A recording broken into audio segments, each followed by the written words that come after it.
It's Friday, my beans! Contrary to the Twitch not remembering I updated the thing. Can we get a yeah!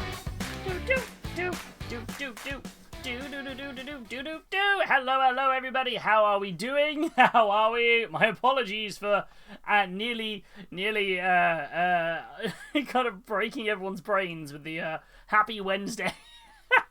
I have no idea what happened. I updated everything. I've been sat here, got myself a cup of tea. I'm kind of ready for stream, and then all of a sudden I was like, wait a minute, Stream Elements goes, we're testing out new True Metallic Vallejo. I was like, no, we're not. That's Wednesday's title. Wait a second. So I was very confused. But yeah, how are we all doing? I hope we are doing well. Welcome. Happy Friday to y'all. How are we doing? Shrimp getting on in that first. I'm redeeming the all-important Daily Bean. How are we, Shrimples? I hope you're doing good. Captain Wax Sparrow. Oh my god, the title didn't update properly, so when I got a push notification saying Happy Wednesday, oh no, a small portion of my soul within often died. That would be it. I feel like if somebody told me today was Wednesday, I would just be like, no Wednesday. Please, no Wednesday. I've had Wednesday once already. I don't want Wednesday twice. Oh, it's always Wednesday somewhere in the world. Somewhere in the world, it's Wednesday, my dudes. I should have carried on. I should have just carried on like 100% completely with like, hi everybody, it's Wednesday. How are we all doing? And you'd be like, Hobby, no, it's Friday. I'm like, nah, it's Wednesday. But how are we all doing? I got a bag of jelly babies. I got a cup of tea and a can of Iron Brew, 0 sugar if I need one. How are we all doing? What are we all getting up to? You're not wearing pink. That would have been that is true. On Wednesdays we do wear pink. How are we, Verity? How are you doing? Doing good. Got work tomorrow and stuff to do tonight. So much stuff to do. Oh no! What have you got to get up to this evening? Let's open up my jelly babies. Verity! Sub day to the Magic Bean Man. I feel like Brian doesn't go off anymore as much as he's supposed to. The old TTS. Thank you so much for 66 months. That is wonderful. Thank you so much. Yee. What did I do to deserve such amazing support? Huh? We even got brand new emotes from Verity today. Verity gave us a new emote. And it's all loaded on in. It's a new love emote. Yeah! I thought it was about time we updated the emotes, because all of the old emotes I have hair. So I was like, well, I've now shaved the old head. Let's update the emote, shall we? And Verity has been helping me, which has been amazing. But yeah, I hope we are all doing good. Slowly but surely trucking on through. You're doing amazing, sweetie. Amazing. I now just need to update all the commands. I need to do that at some point. Right. I will get there eventually. But, yeah. One for me, one for you. That seems like fair. That seems fair. Oh god, nearly died on a jelly baby. But yeah, how are we all doing, chat? I hope we're all doing well. It is, of course, Wednesday. Wednesday. Oh, good lord. Oh, it's been a week. I only did like 2.5 days at work, but because I was off until Wednesday after the charity weekend. And my brain is now just like, huh? So I think that's what's confused me. I've only done 3 days at work, and my brain is like, so I've ended a 3rd day at work. That's Wednesday, right? Oh, god damn you. Hey, how you doing? Welcome on in. Sith! Hi, Sith. Thank you so much for the 44-month sub, Rooney. You are an absolute legend. How are we? How are we doing? I hope you're doing good. Oh, but Johan, how are you, my friend? How are you on this Wednesday? This Wednesday is going well. How's everyone else's Wednesday going? Are we all having a good Wednesday? I feel that should be it. Rename the title. It's Wednesday. It is Wednesday, my dudes.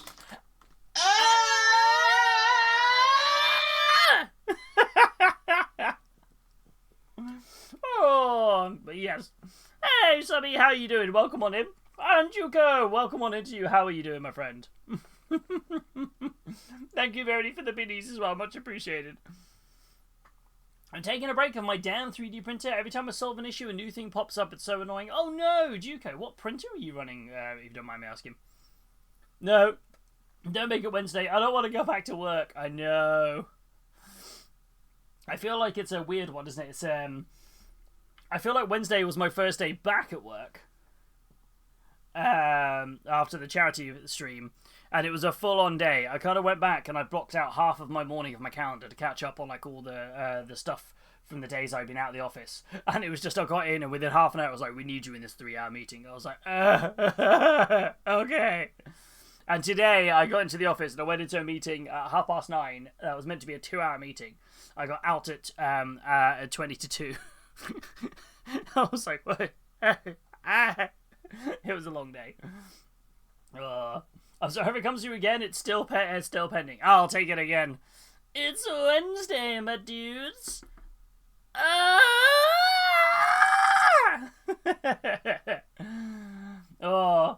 I finished Requiem today, which is definitely Wednesday. Is that the new thing? Oh, this is so Wednesday. Have you seen my squig? It's so Wednesday. My Wednesday was good. This whole thing made it so much better. I had time to paint for a couple of hours today, so started a bust. Nice. I've got a couple of busts over here to paint up, actually. Actually, this one's Verity's. It's not even mine. It's one of Verity's ones. From which song? Which song or which guild? I can't remember which one this is from. It's from the web store. You can get busts, 3D printed busts on our web store. Do you guys know that? Check them out. But yeah, I've got a few that I need to work on. To be fair, I do enjoy. I've only done one so far, and a half. I've got a half one somewhere, but I really enjoyed this one we did back in Pinktober. The cyberpunk lady, which was really, really, really good fun. Which was good. It was a good time. So I'm kind of keen to paint another one up. The Ultimator +2, which is like 9 years old. Everything to be done manually. The model warps due to temp changes being too quick. Ooh. Yeah, that's a tricky one. What about putting it in a... Okay, no, it's not a container. Have you got like a cabinet or something you can put it in? Or like one of those little like temperature control tents? Maybe that'll help?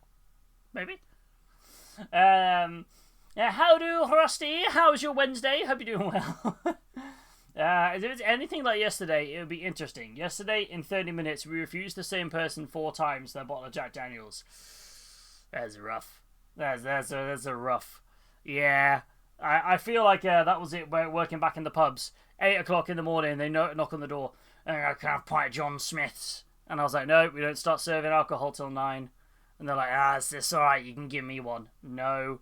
Oh, give him a John Smith's. You're like, if you say it again, I'll tell you to leave. They're like, not a hint of like care in the world. Like, it was always funny.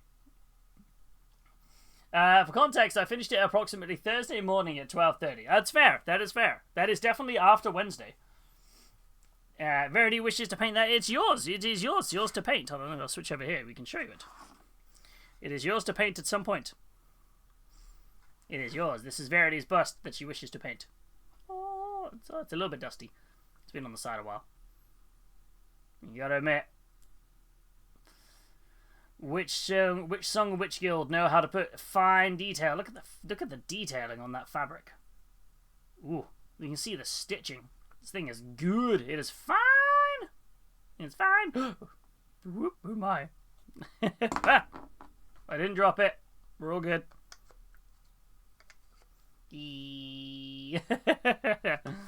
Oh, and then this is what we're working on today. We got Squeaktastic.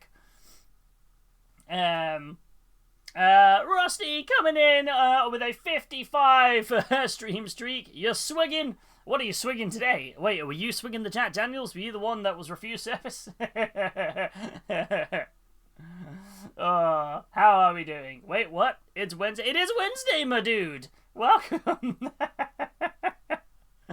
It is Wednesday. How is everyone's Wednesday doing? Are we having a good Wednesday? I'm going to do that to everyone who comes into chat. Hey, happy Wednesday. And they're going to be like, they just really didn't want to understand proxy sale rules. I know. It's just like, oh, how dare you? I feel like it's always a thing. I had this conversation with my boss the other day. I was like, it is really weird. We are like the only country in the world that has an insult for people like doing their jobs properly. It's such a weird thing, isn't it? It's so weird.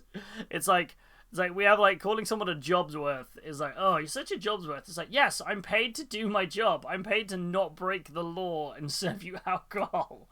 Like, unnecessarily. It's like, what? It's a weird thing. It's the fan settings. It's very finicky, but I don't want to screw it up out of rage. That's fair. So sometimes taking a breather is the right move. That is fair. What are you trying to print out, curiosity? That sounds fun. It sounds like you got something fun on the go. My elf lady, no, she's fine. She's all good. She's here. She's just vibing like, why haven't you painted me, Verity? Look how regal and elfy I look. Oh. Oh. Oh. Oh.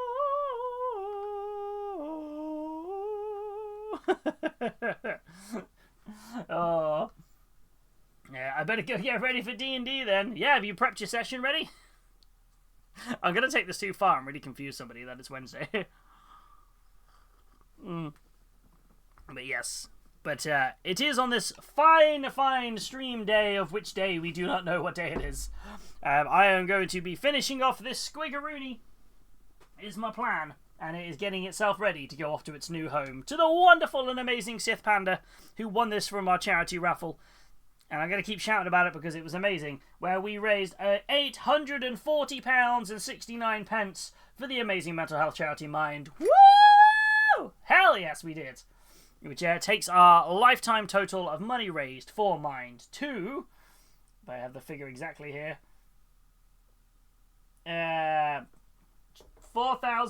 just under £4,500. Woo! So yes.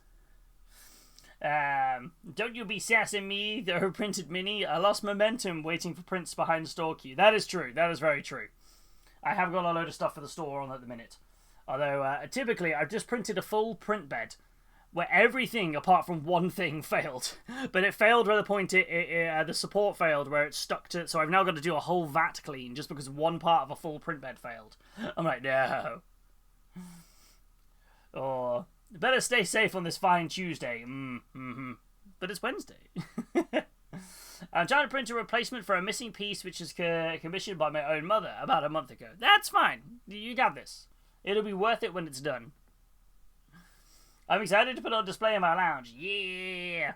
I feel like... Yeah, I'm wondering if this is going to be... You're going to be like, damn it, now I need a squig army.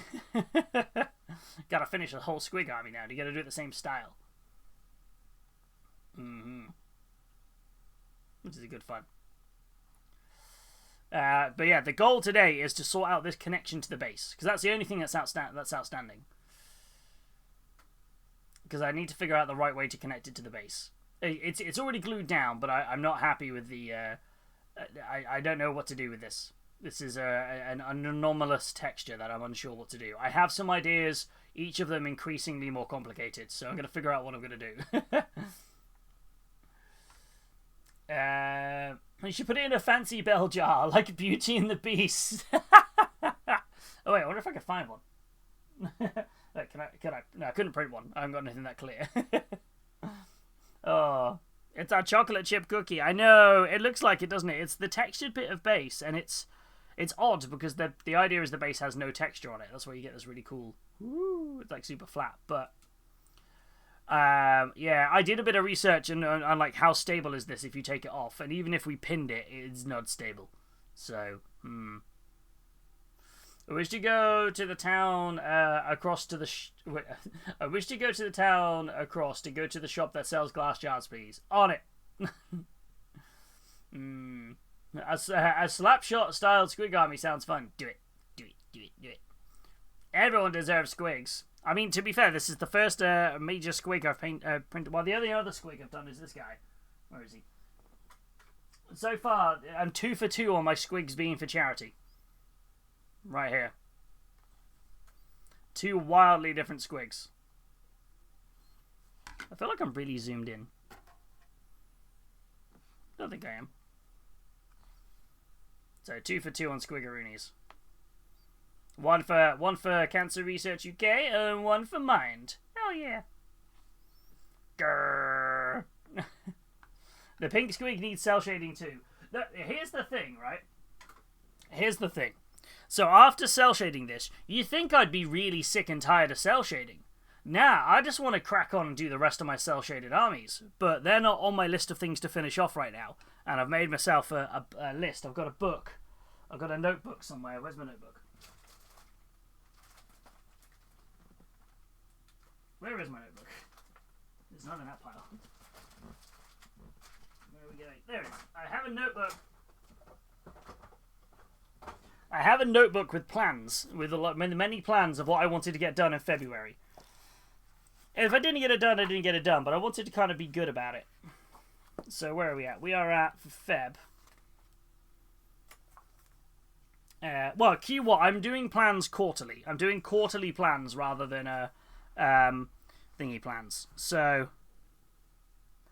let's see where we're at. I've got a key. So double tick is finished. I can tick off some stuff. Wait, I can tick off things. Do I have a pen anywhere? I don't think I have a pen. Pen. Where is my penis? Somewhere. Penis. There it is. I've got a pencil. That'll do. So I've got where are we at? So my minis for mind. We started it. I haven't finished it. And that is the model for the raffle. So that's cool. So that's done. Ooh, dad jokes have been redeemed. Redeemed. Where are we at? I've still got to build the drop pot. I've got some Legions Imperialis to do. And the Sanctuary Automata. I need to sort out storage box. Basically, all of February was one mini. That was the main thing for me. So I haven't got much more to do. But we're going to be doing some... basically some Legions Imperialis is what's going to come up in the start of March. So we're in March now, so I've got to crack on with some of that. After the squig, we're going to build a load of Legions Imperialis, I think. Where is my dad joke book? Hold on, I think it's outside. I think it's on the dining room table. 1 second.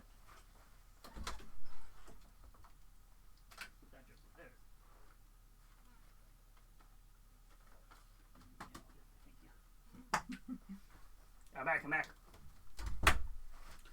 Welcome to your daily dose of dad jokes.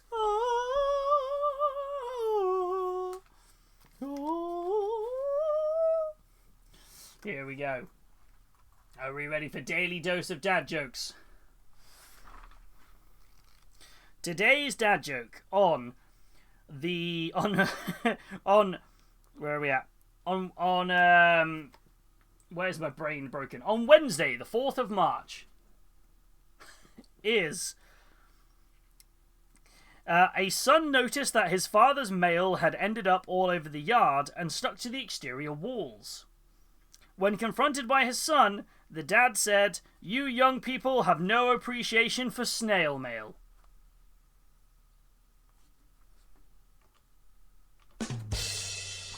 There we go.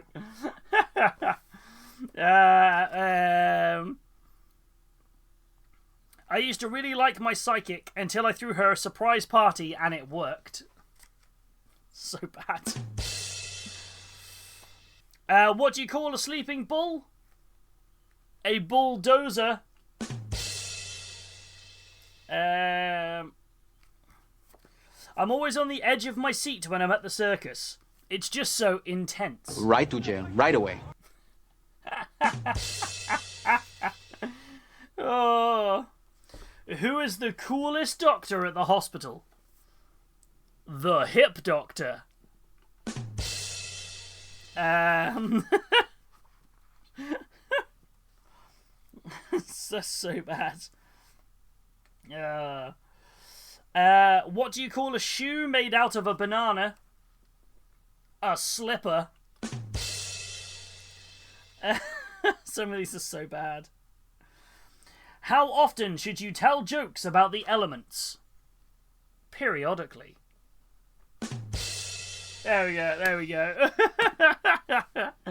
That's a good one. What have we got here? I'll catch up in chat in a second. What do we have? What's blue and not even remotely heavy? Light blue? Hey! Oh, it's a good one. Oh, my back. There we go. Okay, give it a click. Right, let me catch up with chat. We were talking about the Beauty and the Beast style thing for it. Funny you say that, Lewis. In Dutch, they call someone a Paigetti Precis or Little Precise. Okay. So there is somebody. So there are other countries that do it then.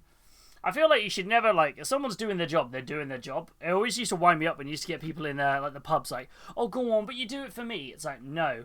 Oh, yeah, but the company doesn't care. And I went, no, but I do. If I served you alcohol and when I wasn't meant to, like, I am liable, not the company. I am liable because I've done the training to say that I understand the risks. Like, I get a fine. I'm liable. That's how it works here in the UK.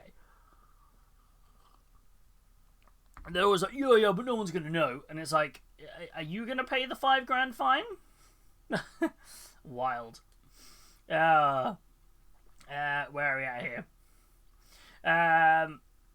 In Japanese, a manku betsu is similar to Jobsworth. Someone who follows the rules to the letter with no common sense or independent thought.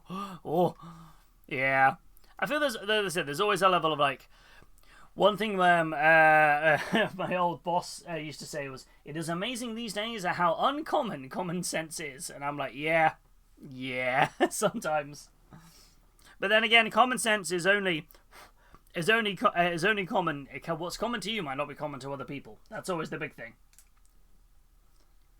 I always say that. Some will may find as common sense might not be to a lot of other people. But yes. Right, let's figure out how we're going to finish off this squig today, shall we? Squigums. I feel like my camera and everything's much lower than normal. Rasmus! Happy Wednesday! How are you doing? How are we, Rasmus? How are we doing today? Okay.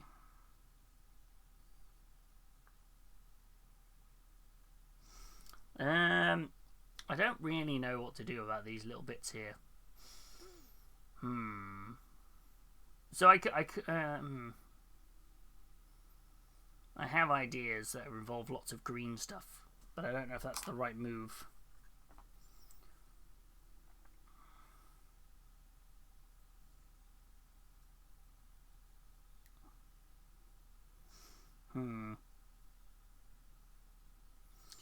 I'm trying to figure out what to do on this. Where are we at?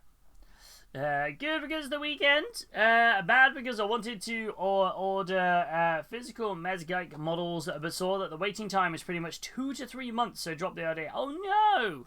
That is a long old window. Have you not got a printer to print the files yourself? Are you hoping to get some of the physical minis from them?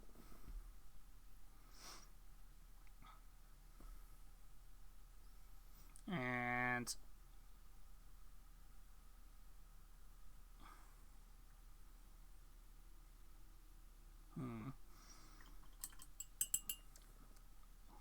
they are very cool minis. They're very cool minis.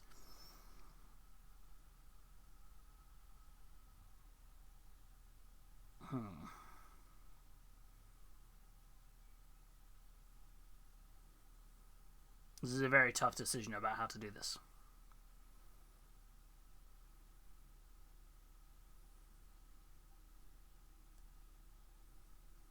I feel I need to do some inspiration. I feel I need to look at some pictures of like a Borderlands terrain or something and figure out how to do this. I'm very lost at what to do. Let's have a look.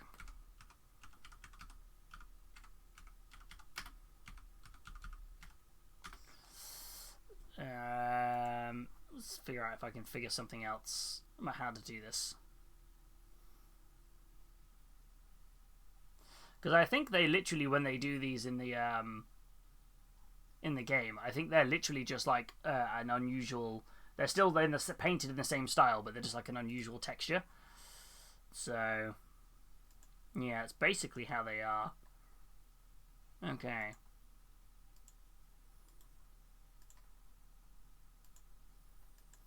So it is just a case of like figuring out how to do rather. Okay, that gives me some inspiration here about how to figure this out. How to do this the right way around. I think Yeah, I've got ideas. I've got things. I've got things I can do. I've got plans. Maybe. I'm like, let's have a ponder.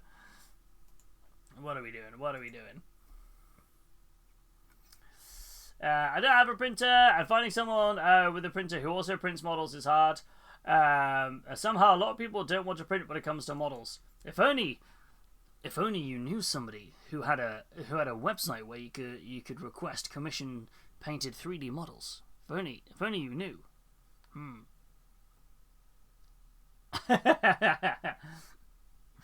Oh. Walking Dead's my mini factory tribe is fine. I saw that. Yes, it looks interesting. The Walking Dead game minis.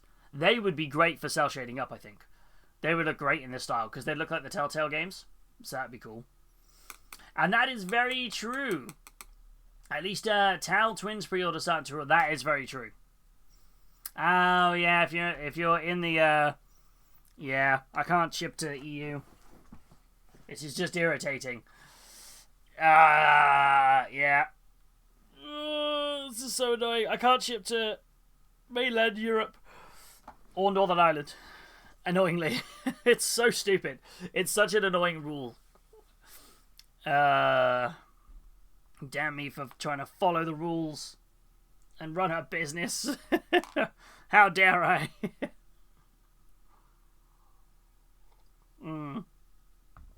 I know, it is always frustrating.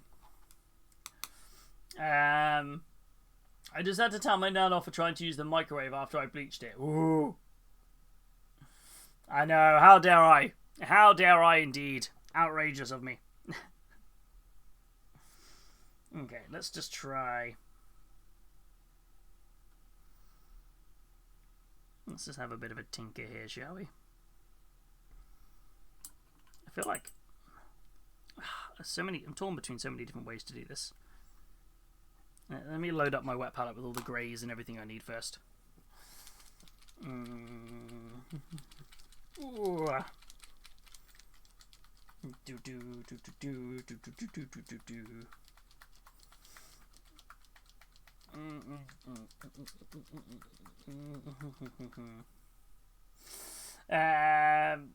It's a whole thing. So it's more complicated than just import taxes and things like that. It's not something where it's not like a tariff where I can just say, right, okay, someone else has got to pay the fees. Yeah, there's a whole thing. There was a policy. The long and short of it is basically you can only ship into the EU certain products that people produce. It's not everything, but 3D printed minis do fall under the category. Unfortunately, I can only ship into the EU if I basically if I follow a very strict process that requires me to do things that is far too expensive for a small business of mine. And that's basically it. It's not a simple thing. It involves having contacts, an EU registered address. There's a whole thing. It's a whole carnagey thing, and it specifically impacts various things that get shipped into the. It's all things that go in, but obviously if I, if it's something like I'm sending a birthday card or something to a family member is very different. But actually shipping a product, you've got to go through so many hoops to make sure it's all the right way around. So it's not worth it. It's not worth it. If it would be the sort of thing where I only would have to get caught out once and then it would just bury the whole business under a massive fine. And it's just not. It's not worth the stress or the aggro. Unfortunately, it does suck. But I wish there was a better way around of doing it. But there isn't. Yeah, it's a whole thing. It's quite a lot of friends and stuff as well who are also in that same boat, who are running sort of like, smaller style sort of businesses, shipping out stuff to the EU. Like even I've got a friend who used to just send had an Etsy store, had to shut their Etsy store in the end just because they couldn't keep up with it anymore. It does suck. But luckily I get enough UK business to keep the store ticking over. Which is the main thing. Move to the EU. I mean, I wanted to stay in the EU, but that's a conversation that I'm not allowed to talk about on stream based on my own stream rules. And I'm going to be good and not talk about it. Let's keep the politics out of it. But yeah, it does suck, you know. And I've even had people like message me, sort of saying, "Oh, just send it as a gift" and things like that. And as soon as I explain, like, you know, if I get caught, you know, it's not hard to work out and things like that. It's kind of one of those, because when you ship anything to the EU anyway, you have to put like addresses and stuff on it, and it's a whole thing.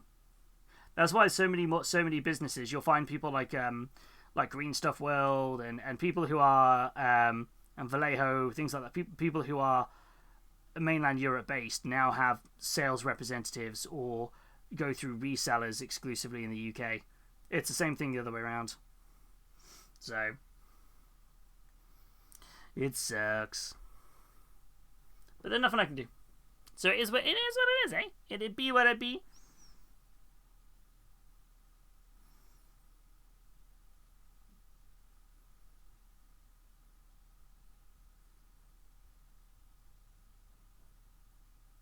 So yeah.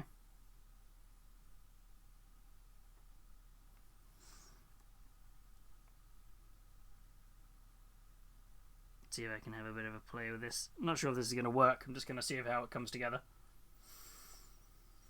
When it comes to the ladies of 2133 on the store, did they come with the lewd bust variants, or is it just for the minis? I want an excuse to paint googly eyes on a mini. I think there is 1 or 2 busts that have the not suitable for work ones, if I recall. I know that the minis did. I'm trying to remember everything that had it on there.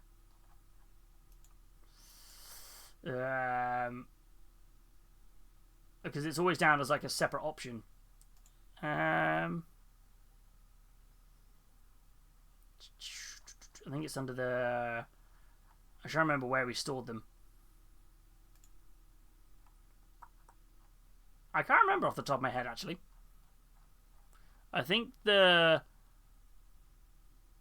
Yeah, I don't think every bust did. Hold on, if you go to the... Which is models... we have a not suitable for work sculpt section. I think... yeah. So if you go to the... Oh, wait, where is it? If you go to the store... Hold on 1 second. Let me bring this up. I'll show you where it is.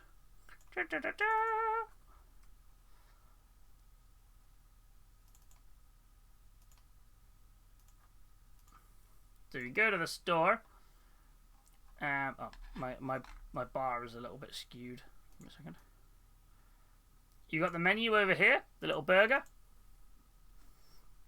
If you go to miniatures and models, and then you look at categories and themes, there's a whole not suitable for work sculpts, 18 plus sculpts.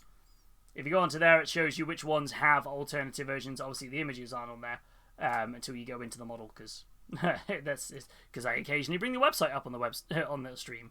But this talks about there's a few pages of ones here. There's a few busts. So Orion Bufferson has one. So yeah, have a nosy at those. That was dangerous. Yeah, I did a quick check first to be. I don't think we put the not suitable for work images on the front. I was like, I remember we talked about it. I don't think we did. Why not? They live a little dangerously, eh? Didn't GW itself also move a lot of the stuff into EU to avoid the legal trouble and fees? Yeah, so basically they had to establish a base, and that was the kind of it for it. So you kind of now is effectively, if you want to ship stuff into the EU, you need to have somebody in the EU who lives in an EU-based address, who basically confirms that they take responsibility that the whatever you're shipping, it complies with the various countries' laws of like security and safety and things. So it's quite a massive thing, really. It's quite a big faff. And there are services that you can pay to be that responsible person for you, and it's just a lot of money. And really, for me, it's a small business. It's a small thing on the side. I'd love it to explode enough that I could do it full time. It'd be amazing, but because then I could stream and I could paint stuff from the store on stream and I could do stuff like that. But it's just not one of those. It just don't work that way, sadly. But it is what it is. I'm very grateful for everybody who orders, and if I can provide a service for people who don't have 3D printers, that's the goal, really. Sadly, I'm not as Mr. Worldwide reaching. I ironically shaved my head, and I'm now not Mr. Worldwide anymore. But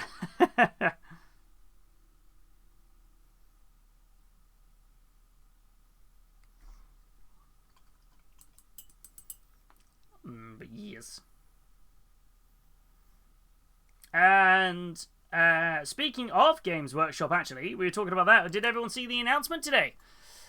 We are saying goodbye to Citadel Colour. Citadel Colour is officially being retired off. There will no longer be Citadel Colour. They are now going to be called Warhammer Colour, which is kind of interesting. It's still the same paints, but just now it's down as Citadel Colour. It's now not Citadel Colour, it's Warhammer Colour. Which is definitely, I mean, they're trying to get the brand kind of in alignment. It kind of makes sense, I guess. Kind of one of those all about kind of getting the brand in alignment, because you got to think from the point of view of people who don't. So it's the same reason they renamed the shops from Games Workshop to Warhammer stores. Their main thing they sell is Warhammer. Games Workshop originally was they sold a lot of different things under one umbrella. But they would be, and this came from having been in a store as a relief worker for a while. People would come in and ask for trading cards and Pokemon and Hornby train sets and things, and you're like, no, we don't sell those. So they rebranded that to be Warhammer. The example they give here effectively is if they go into if somebody goes into the shop, knows nothing about Warhammer, and they were like, excuse me, I'm here to buy some Warhammer paint.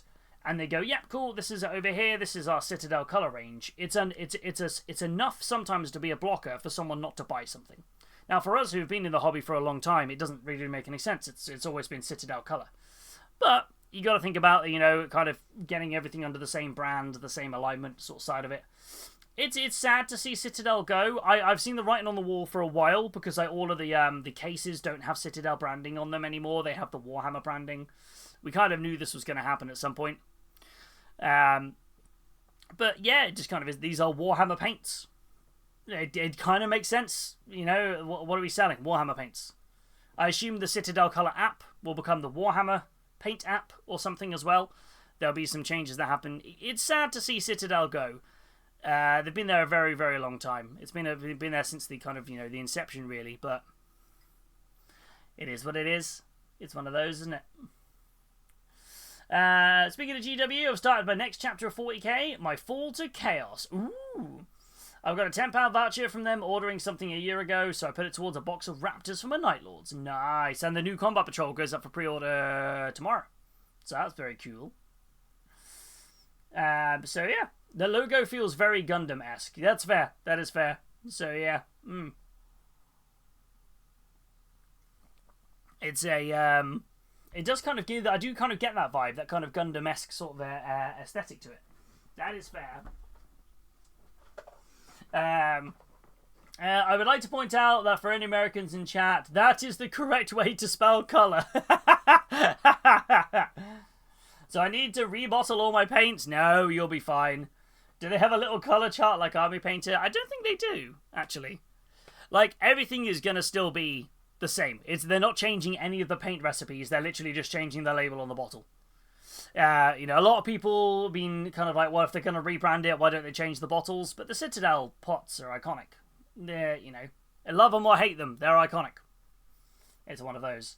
Are they also going to change the Citadel miniature on the boxes too then? Would probably imagine so. It wouldn't surprise me if at some point they become Warhammer miniatures. The only exception I think might be the Middle-earth strategy battle game ones, because that's a licensed product. But it wouldn't surprise me if at some point they, instead of saying like 2x Citadel miniature at the bottom, it will eventually say Warhammer miniature. I don't know if it does already, actually. What's the most recent thing I've purchased? The squig, the Mangler squig, but it's not particularly new. Oh yeah, it still says 1x Citadel miniature, So it probably wouldn't surprise me until we see it's Warhammer Citadel miniature. Maybe wouldn't surprise me potentially. I think. So yeah, but whereas the Middle Earth will be the only one that wouldn't change because that's a licensed thing. There's a whole. That's why there was no Middle Earth updates for a long time. There was a whole thing around it about sorting out the licensing. So, what about Darkwater as the newer product? Ooh, good shout. Let me grab the box.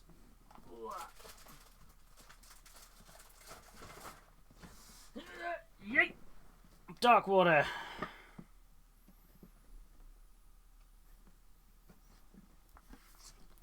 Turn it around. Darkwater. Still listed as Citadel miniatures. It might just be. I'm wondering if it's something as simple as the trademark ran out. I wonder if it's something as simple as the trademark ran out and they went, well, the cost it is for us to do it rather than put everything under the same umbrella. I wondered if Citadel is something established that translates poorly in Japan as they expand that way. Oh, maybe. That's a good point. Because it was also the thing for Wales, wasn't it? So, back in the day, before the Warhammer stores were a thing. Jingle, jingle, jangle. All of the Games Workshop shops in Wales were called Warhammer stores. So all the Warhammer stores in all the Games Workshop stops in Wales had to be called Warhammer because there was already something called Games Workshop. So if you went across the border into Wales, you would see Warhammer stores, whereas now you see them everywhere. It's just about kind of bringing everything under the same brand. I've seen so many people get really angry about it, which really baffles me. It's like, what? It's like, it doesn't change anything. The paint is still the same. It's now just Warhammer paint. But even from a point of view of like when new people come into the stream and I go, oh yeah, there's some great brands over here. You've got Citadel, which is Games Workshop's one. If I said to somebody who knew nothing about the hobby, oh yeah, Citadel paints are from Games Workshop, you'd be like, okay, but I'm looking for Warhammer paint because you've gone into a Warhammer store to buy Warhammer paint. So I think it does make sense in that fluidity of it. But people who've been in the hobby a long time, it's different, isn't it? Darktide is only £8 on Steam at the moment. Ooh, that's quite tempting. Do I own Darktide on Steam? I'm off to Steam to have a look. I think I do. I think. Steam. I do think they missed a chance not taking a leaf from Army Painter. What do you mean? What didn't they do with Army Painter? I'm confused now. What paint can I use to paint Lord of the Rings minis? We were saying that before. Like, what's the what do we use for Lord of the Rings minis? We were like, wait a second. There'll be a whole special range of Middle Earth paints. That would be the way to do it. They'll be like, wait a second. That'd be quite funny. Yeah, I was trying to work out to wait. How are we doing Battlesquake anyway? I hope you're doing good. The color chart saying what the normal name and where it is in the triad. I suppose they've always done base shade layer, haven't they? Was kind of their thing they've always done. But there is a chart. You can get charts for it. They used to do them in the shops next to the paint racks. It would talk about the shades. Let me just see if I actually own Darktide while it's still in my memory. Do I own Darktide? I do own it. Aha. But £8 is a bargain for anyone who doesn't. Because Warhammer paints have quite confusing names. I suppose, but they're not a triad-based colour system, though, are they? That's probably the one thing I'd say. Let me have a look. Where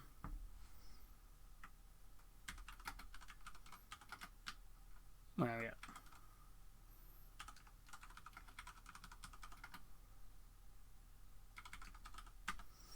Yeah, because they do a full-blown chart.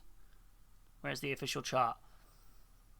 Because it depends on how you paint, because they've got two ways to paint, haven't they? So if we go to the... Is there a full-blown chart somewhere? There used to be a full chart. Oh, wait, it's already happened. I've just realised. The Citadel Colour website is already got Warhammer Colour on it. Wow, they did not hang about. Yeah, all of these have already got the updated paint pots on them that say Warhammer Colour. That's wild. There, look at that. That didn't take long at all. They are on it. They are on it for that one. Also did not understand the anger. The stores sell Warhammer. They're quite literally Warhammer stores. It is an interesting... I think people just get... I think a lot of it came from misinformation. A lot of the comments I saw of people kicking off about it were like, great, now I need to buy all new paints. No, they're not changing the paints. They're just sticking literally a different label on it. So yeah, it was kind of a weird thing. But yeah. So it's kind of interesting. The mobile app still showing a Citadel. Interesting. I feel sad because the Citadel logo was... It was cute. I agree. Where's my... Yeah. It was nice. It was like the little shield, wasn't it? It was a good one. And then you had the old Citadel logo itself when it was a full-blown, like, statue. Have I got... I was trying to find my old paints. The old hexagonal pots that I have laying around that were still Citadel ones. But they used to have a chart. Explore the range, maybe? No. Getting started. Ah.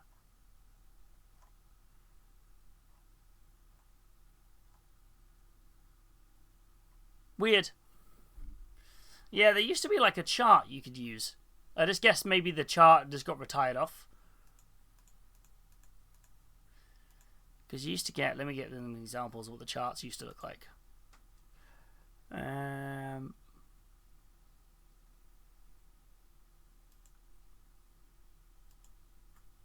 because you used to get like...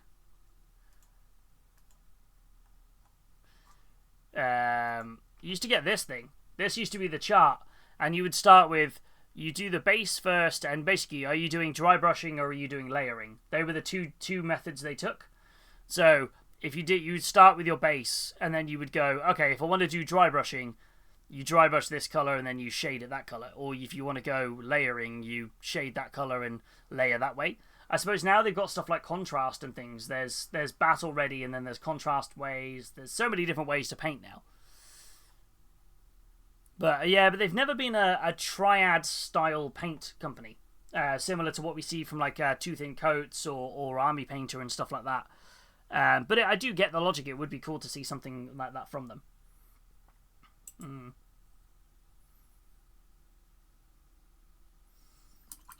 I actually saw a Space Hulk set on Facebook earlier for 90 quid. That's a bargain. You'd usually think, but not looking at the app, a normal Ultramarine is Macragge Blue, Calgar Blue, and Frimrizian Grey, but not including shades, which is usually null and oil. Potentially, yeah. I mean, I suppose I would probably go... I miss having my big organised by paint colour thing on the wall for all my Citadel pots. Maybe that's it now. I wonder how many people have loaded up eBay to sell out of production Citadel pot. I wonder how many people have potentially done that.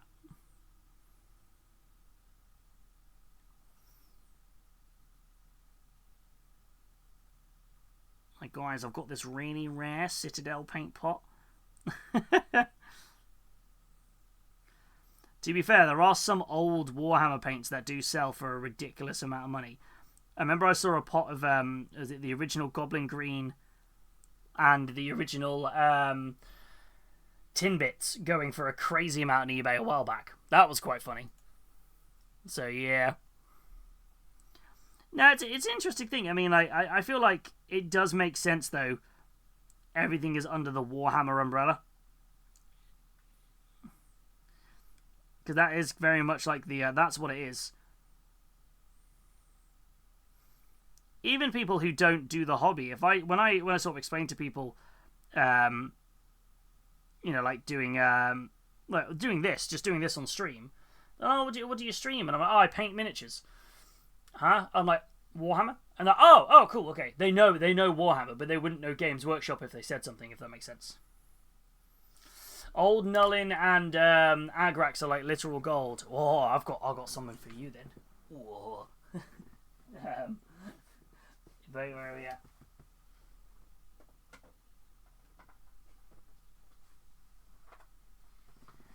The old ones are good. Wait, look. I've not only have I got old Agrax Earthshade, a full unsealed pot. I also have Agrax Earthshade Gloss. Oh, oh yes. I also have original Nullin Oil in the big pot and Nullin Oil Gloss. Woo! Got some classic ones there. Sitting on some gold. Let's go. Yeah, it's wild to think that they don't do the gloss ones anymore. Although the amount of times I wouldn't realise and I would grab a gloss one instead of a non-gloss one, and my model would be like, "Where's my model shiny?" And I'm like, "Darn it!" And what? Put this back.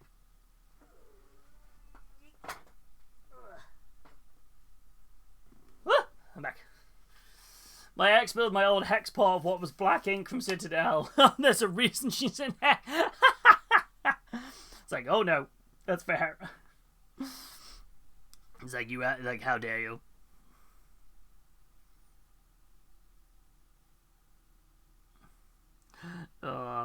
Man, the old inks. They were wild times, the inks.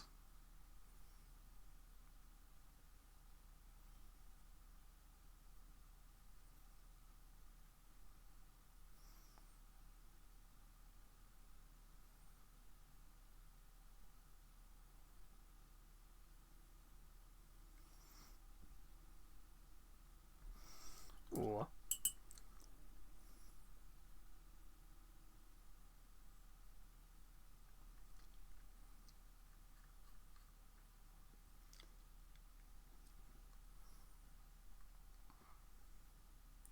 But yeah, it's a sad day though to see Citadel go.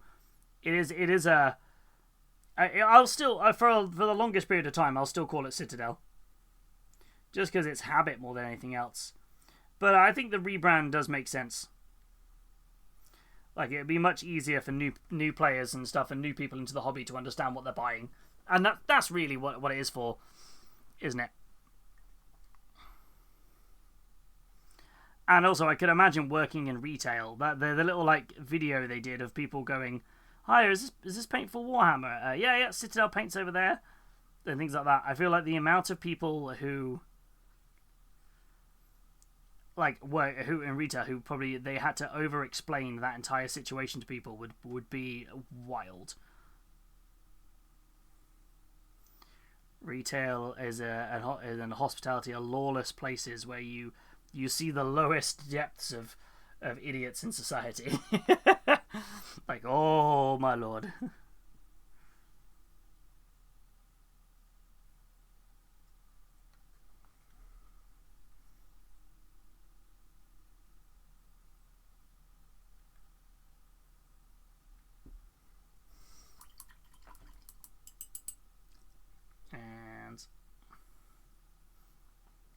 But okay, here's a fun question though. Looking back at the history of all like kind of Citadel paints or Warhammer color as it is now, or whatever, if you could pick any of the paints to bring back in its original recipe, what would you pick? So you could bring it back and it becomes a new permanent fixture as an original recipe. In the standard like GW pantheon of paints, what would you pick? Because I feel like there's some classic ones in there. I mean, like Tin Bits for me was an absolute one I used loads. I loved Tin Bits. Goblin Green is a classic, especially with the old world being back now. I feel like that's going to be a hot contender for it.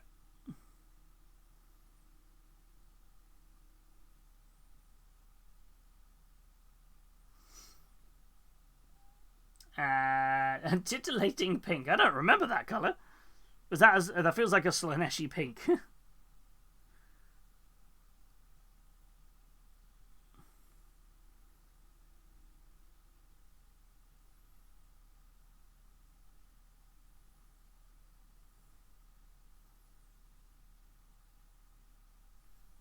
which would kind of make sense for the Slaanesh vibes. I think the answer has to be Goblin Green. I mean, there are people who... Is it War Colour?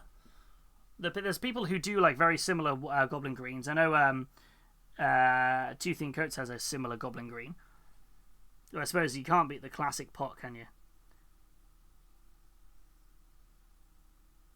That'd be really interesting if GW did that. To celebrate the rebrand, we're bringing back Goblin Green. People would be like, oh, let's go!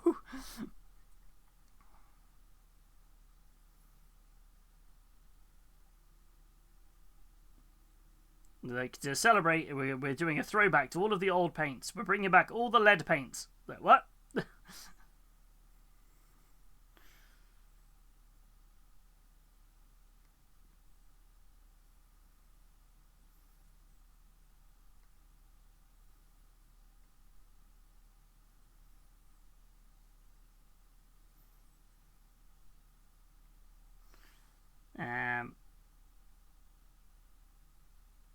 Yeah, definitely interesting, though. Which lead paints taste the best? Let's do the lead paint taste-a-thon. Please don't do this.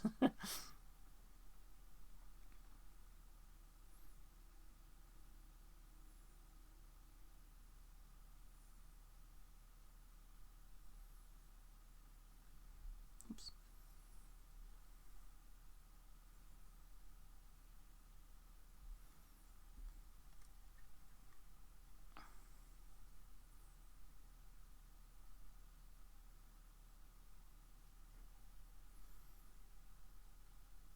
Get this on here. Smelly primer too. I feel like I've just like unlocked a core memory there of me at a Battle Squig being like, wait a second.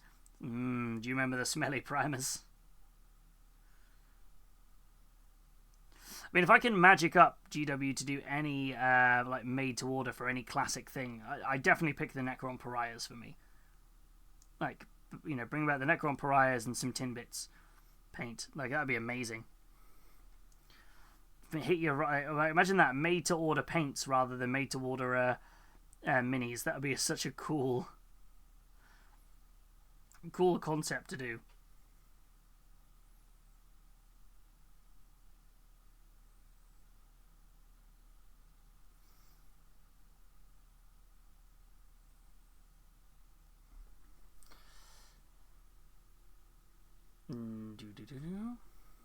Getting there slowly with the base. A few little bits I need to do.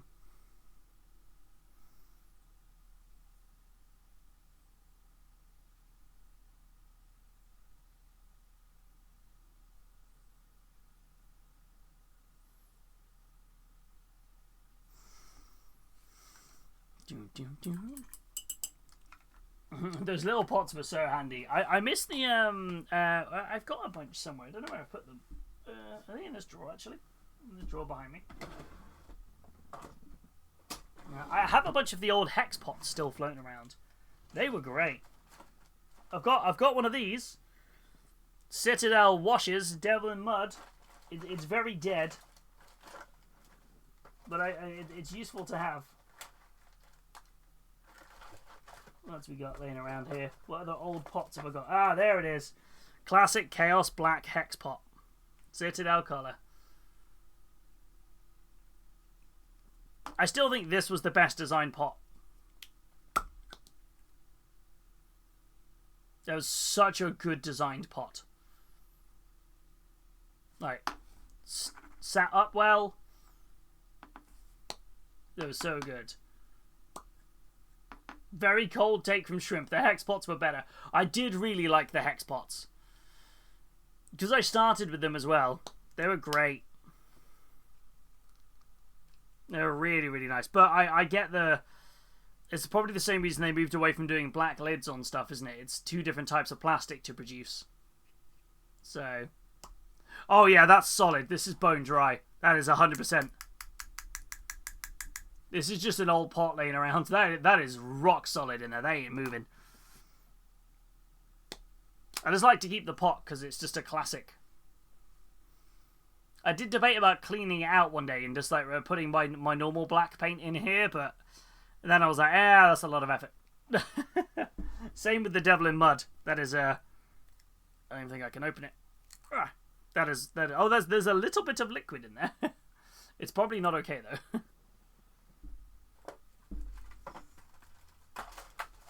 To be fair, the other pots I thought were really good were the Forge World paint pots. The ones with the flip lids, they were quite good. Now, GW went and gave us droppers with a Citadel refresh. I would actually sell both my kidneys and half my liver. It's an interesting. I'm trying to think. Because I think the Citadel pots...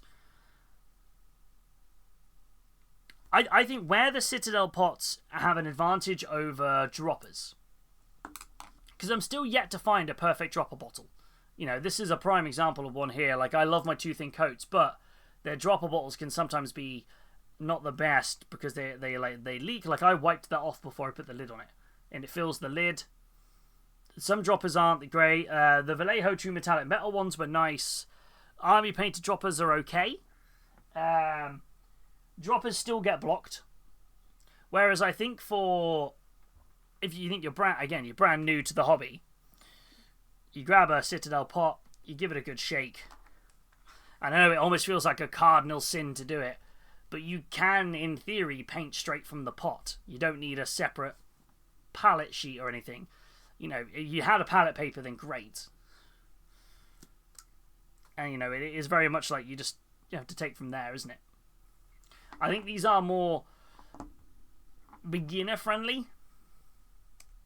Whilst they're not I still am yet to find a perfect paint receptacle.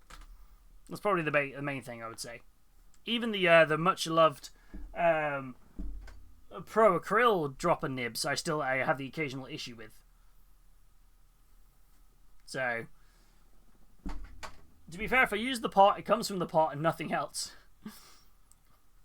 It's like, yeah, I'll make it work.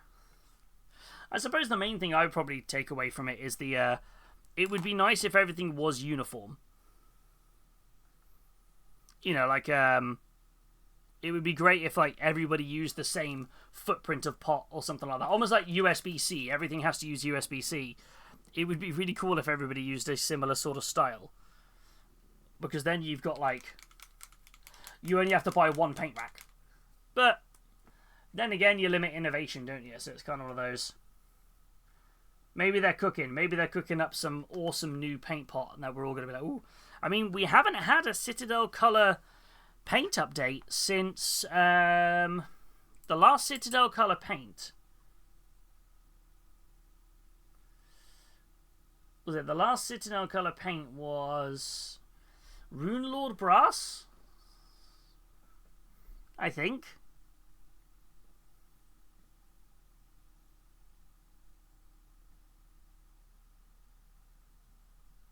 Am I right on that one? Rune Lord Brass was the last Citadel Color, brand new Citadel Color paint that we had. So it's been a while since we've had anything from them.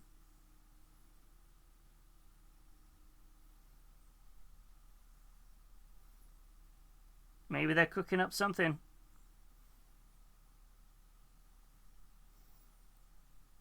Who knows?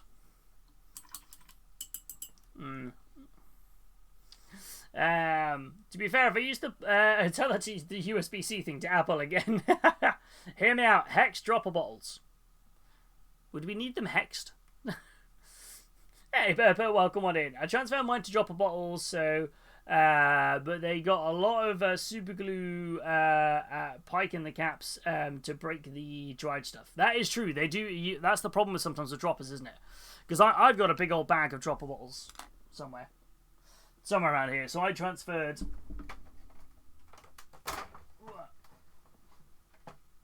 So my most used Citadel ones are in droppers. So basically, what I was doing whenever I opened up a new pot, I started making the effort of transferring them to dropper bottles. Just because I use a wet palette, and droppers are better for me on a wet palette. So these were definitely nice to do, but I haven't used a Citadel paint in a while. So I haven't updated any in a while.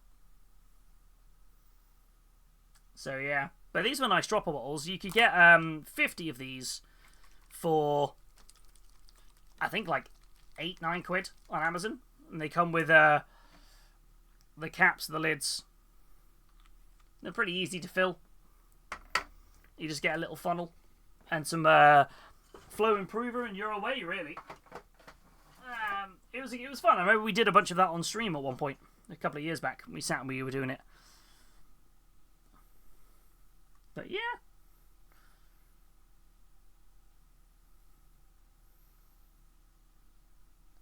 That's alright. Is it the job?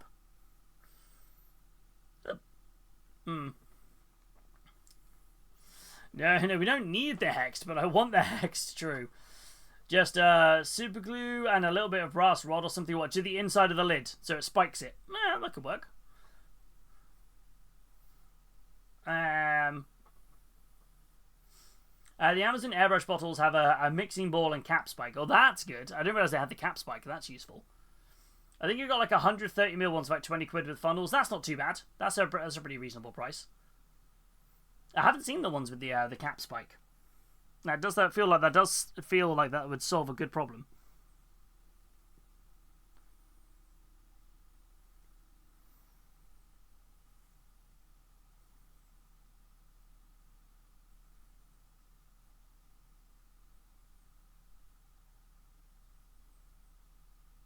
It's feel like I can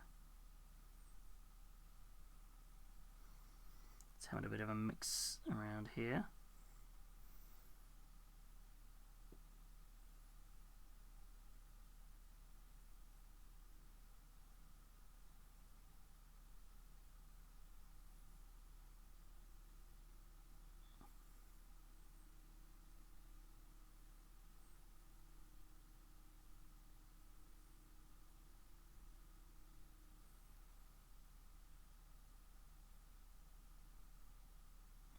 So we're getting there with this. Hey, Mecca, welcome on in. How you doing? Okay. I got a big pay this weekend, so I'm treating myself again. What are you thinking of treating yourself with? What are you looking to grab yourself? There's a lot going up for pre-order tomorrow, so there's lots of options.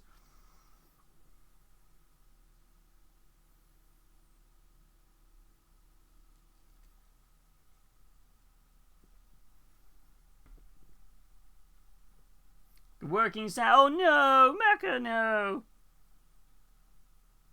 It happens. That's what happens on Wednesdays.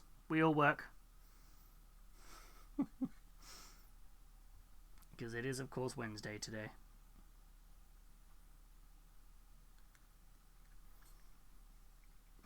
I'm still carrying on with the meme.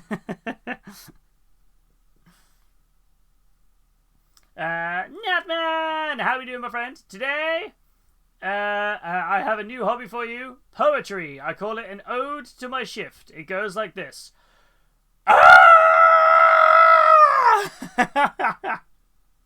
Wait, you're memeing. I was going to correct you. Yeah, it's because I updated the stream title and the alert to tell people that I was live. But then it didn't save, so everybody got a notification going, it's Happy Wednesday, Hobby Beans. So I was like, oh yes, it's Wednesday. Of course it's Wednesday. Do you not see that it's Wednesday today? Oh, now, man, it sounds like you've had a rough day, my friend.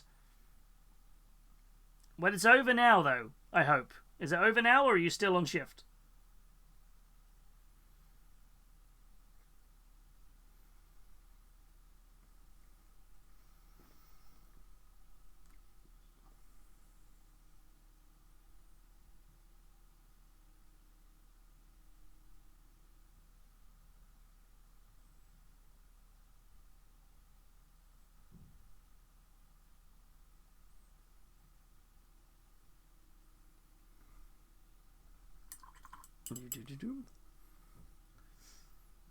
And let's get this up on here.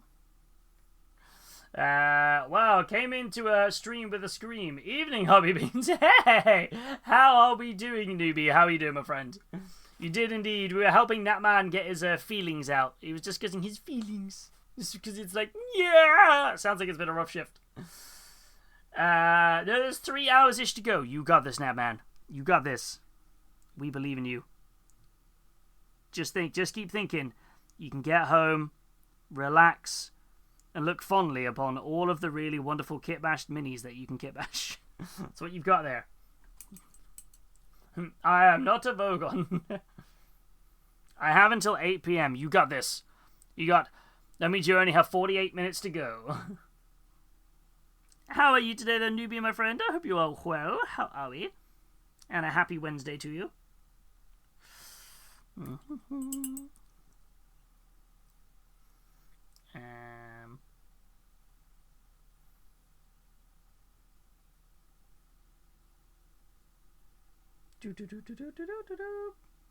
My raptors have been dispatched. Ooh, what raptors have you got? Oh, the ones for your Night Lords. Night Lords. For some reason, my brain went to raptors as in the Space Marine chapter. And then I went, oh, wait, no, connecting the 2 dots.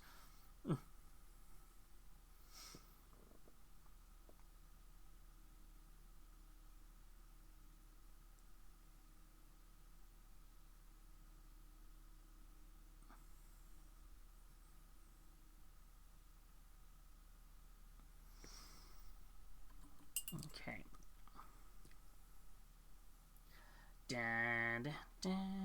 Almost there. Almost there.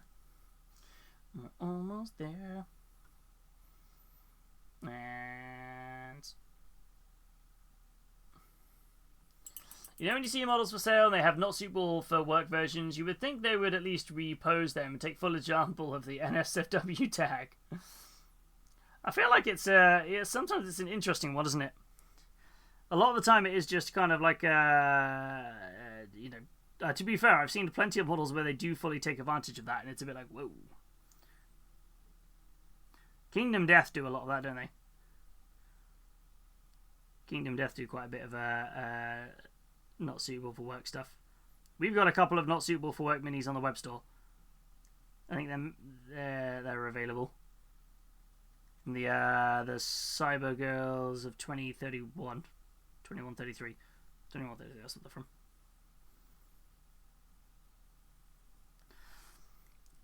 I don't think I've ever painted a not suitable for work mini though. It's not really my vibe. I think it's mainly because I'm not great at painting flesh tones. Unless it's Jar Jar Binks. Not suitable for work, Jar Jar Binks incoming. As cool as the Raptors chapters are, they're a bit single-coloured for my liking. It says me currently repainting all my Ultramarines to Crimson Fists. Hey, that's still an extra colour. Hell yes. Been a very long week. I have a work trip from Sunday up to the Midlands, and then Disneyland the week after. Hell yes. You got this. You got this. That's going to be awesome. Is that to kind of scope out the new office and things? Yeah, I'm not really into not suitable for work, but just observation. It is kind of a fair point. I think there's definitely people who probably do go fully down that road, but yeah. So the best example I can think of really is probably Kingdom Death. They get a lot of they do a lot of NSFW stuff.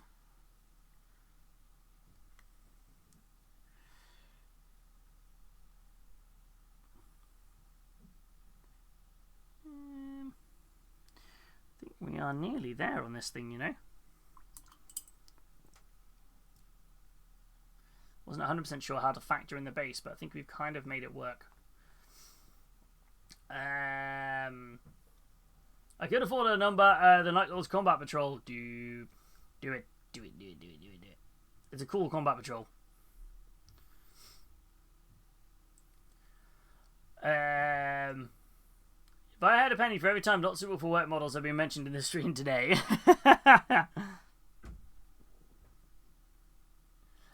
Newbie! Wait, why was there no message on that? It was just resubscribe to the Hobby Beans. Newbie, thank you so much for the resub for 43 months on a 43-month streak. Thank you so much. I don't know why I didn't say Newbie had a... your name wasn't popping up on there. That's very strange. I need to look at that after stream. Oh, thank you so much.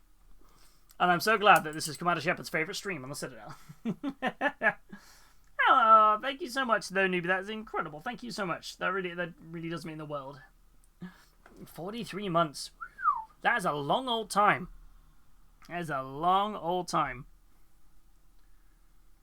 That's wild. Slowly but surely creeping up onto the 4-year mark there. Woo!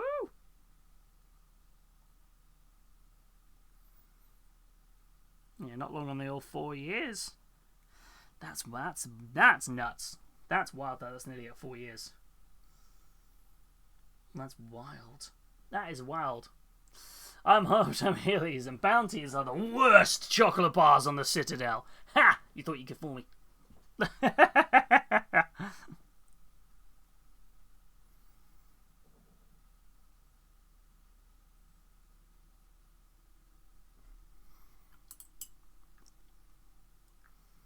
You thought you got me. No, no, no. The Hoya for a Super Weasel. Hello, my friend. How are we diddly doing? Howdy, howdy, howdy, hey diddles.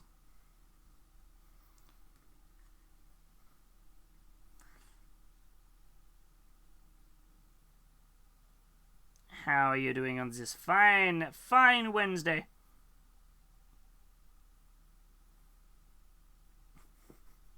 It's going to keep confusing people with that. I've been following for over 3 years. I just didn't know. No way. Wow, that's crazy. It is mad. Yeah, because there was an exclamation mark. Was it followage? It shows you how long you've been following the channel for. Which is always mad when I see it's like everyone's like, "Ooh, that's a lot of big numbers." I feel kind of bad as I've had to drop down to a tier. No, never ever feel bad. No, never ever. It's never expected that people here sub at all, and that you know, it's kind of one of those. We only run the minimum required amount of adverts to keep the pre-rolls at bay. That's what we do. That's the only thing we do for it. And if anybody ever needs me to repeat anything I talk about during the ads, I'm always fairly happy to do so. It's only just to keep away the pre-rolls, because I feel like most people, when they go into a stream and they hit the pre-rolls, they leave the stream. So it's kind of one of those. But everybody's different, isn't it? But we never expect anybody to sub, let alone at higher tiers or anything like that. Every single bit is appreciated. So thank you so much. Never feel sorry for that. Never. Never.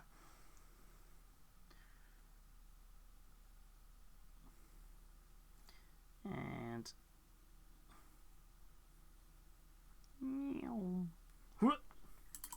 yeah, pre-rolls are a bit of a double-edged sword. It's always a tricky one, isn't it? It's always a tricky one, isn't it, the pre-rolls, because you end up like, some people are happy to watch them, and then there's no mid-rolls. Everyone's a bit different. Everyone's always different, but we've always done it this way, so I guess that's why I've never really changed it. It's always been this way, so it's like, does the job.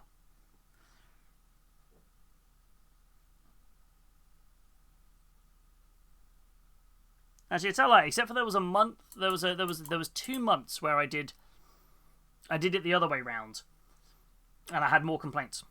So that's why I switched back. Because that was I was talking to a few other creators who talking about, like, you know, their opinion of it, or what they would recommend, and I was trying to. It was not long after I was going full time, and I was like, well, okay, well, let's try and build the community up a little bit faster by taking off all of the mid rolls and things. And then I got more people, you know, mentioning it in chat or just DMing me. I had somebody DM me about it once. I was like, what?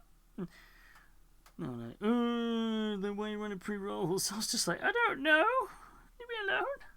It's the whole thing. I'm doing alright. I'm doing the thing I should never do. Wait, what did you never do? What did you never do? I remember finding you just before I started my 40k journey maybe 3+ years ago, and now you hooked on the plastic crack. You're welcome. Except if it's not me. No, it's my... Oh, 3 years. 3 years. Wow, yeah, everyone's doing the followage there. I did the food shop whilst hungry. No. You're playing a dangerous game there, Super Weasel. Playing the old... That is a very dangerous game. Did you survive? Or were you like, nope, I need all the food now?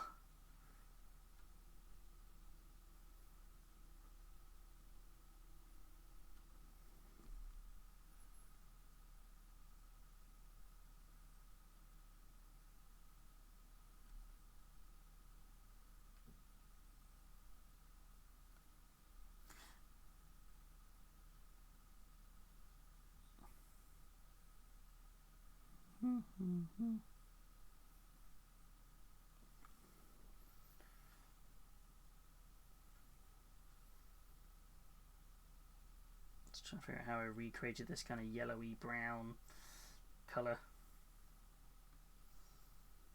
for the bone, because I didn't like the ivory. I wanted like a yellowier tint to it.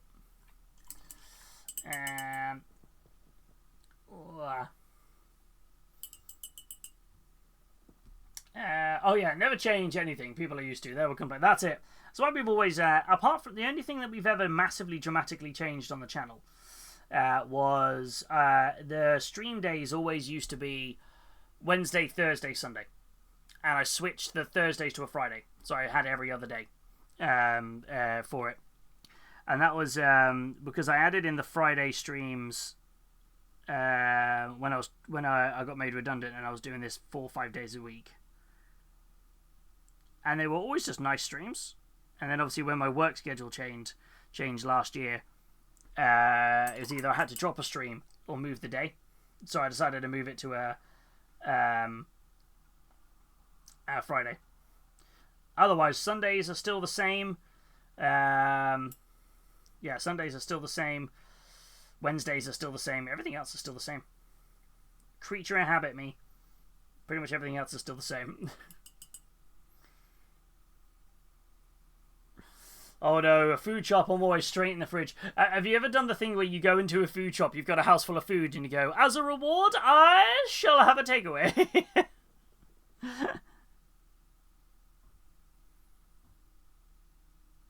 That happens a lot.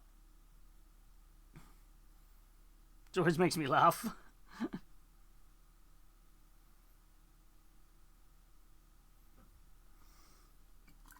Did someone say takeaway? Ooh my. Depends what time I get off stream. We could window wander down to the old Chinese.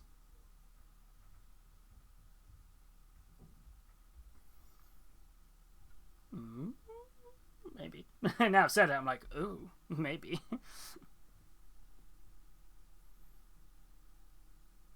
A little payday treat. Now I'm like, wait a second. Deal, you heard him, chat. Clip it. Don't tempt me, I've already spent 150 quid today. Good lordy. What did I buy today? Oh, I bought some packs today. That's what I bought. I bought a couple of packs. I popped into my local HMV and they had some packs, so I bought those. I didn't buy anything else today, I don't think. Yeah, I bought some Teenage Mutant Ninja Turtle packs. In addition to my earlier comment, it's also due to be GW Showcase. So whenever they get announced, it'll be her first time. Ooh! When my child was born on her due date, there's a high chance she'll be born with her hobby stream in the background. Oh, good lord. I have to hit the exact right time to do it. Oh, Verity has redeemed the cardboard crack. Verity, I will give you a choice of 4 whole packs today, because that's what I have to hand. You get a choice of 4, but wait, there's 4. We have Spider-Man, a Speedemon, a Laura Win Eclipsed, an Assassin's Creed, or a Teenage Mutant Ninja Turtle. So I've got 3 universes beyond ones, and one in universe. What would you like to see? What would you like? Do. And get to pick a Rooney and I'll rip a pack.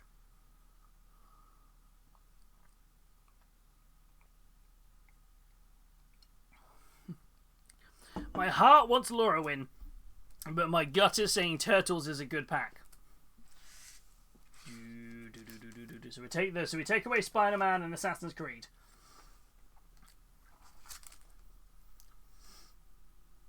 Should we do both? Oh wait, I just realised the play booster is literally in the channel colours. Look at that! Look, hold on.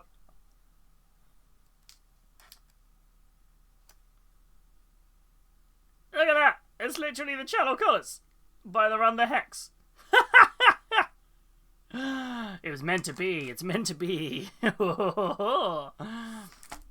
Do you want me to... should we do both? We'll do both. Can you copyright colours? I'm not sure. What do you want me to open first, Verity? Lorwyn or Turtles?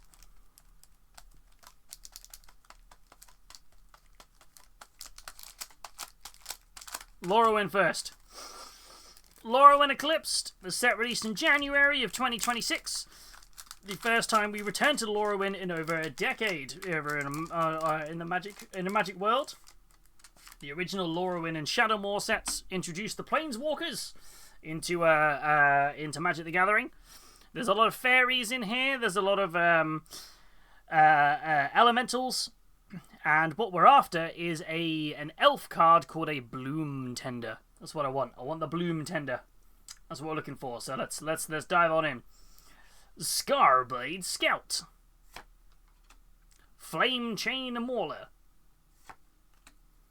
Crossroads Watcher. Is that like a little? Is that a little? That's called Squeakling. It's like, what is that? It's like a. Is that like a weasel with wings? Voices in the deep wood, and none of them familiar. Let's take a look. Squeakwing. Ah, that's so cute. Runaway Together. Tributary Volta. Well, that's beautiful artwork. That is very nice art. Ooh. Surly Farrier. The Stoic Grove Guide. Again, really nice artwork on these. Giant Fall. That's what Milkshake sees when I fall over. Giant is falling!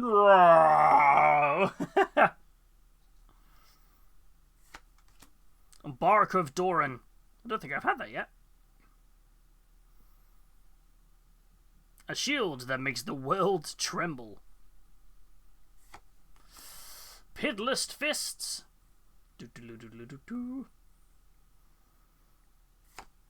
Oh, we have a Bree of Clan Stoutarm, which is a fun commander card. This might be a double rare pack. If we're lucky, it might be a double rare.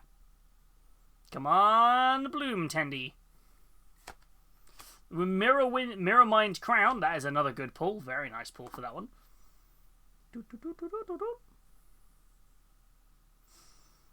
And our foil, I think, is next. Stoic Grove Guide, the one we pulled before, but in shiny. Look how pretty that shiny is. Shiny! Followed by a Plains. Oh, it's a windmill! That reminds me of a mix between, what is it? The villages in like Warcraft 3 when you play as the Alliance character. That's what it kind of gives me a vibe for. It's nice to get a full art Plains. And we have a token, which is a Kithkin, and on the back, it is a treasure. But the real treasure is you lot. Hey! So there we go. Yeah, I think Mirrormind Crown is the best pull there. Which is very cool. Very, very... I know a deck that will go in very well. I can put it in my Teenage Mutant Ninja Turtle one. I can make all the mutagens and pizzas. Is it a real token? I hope so.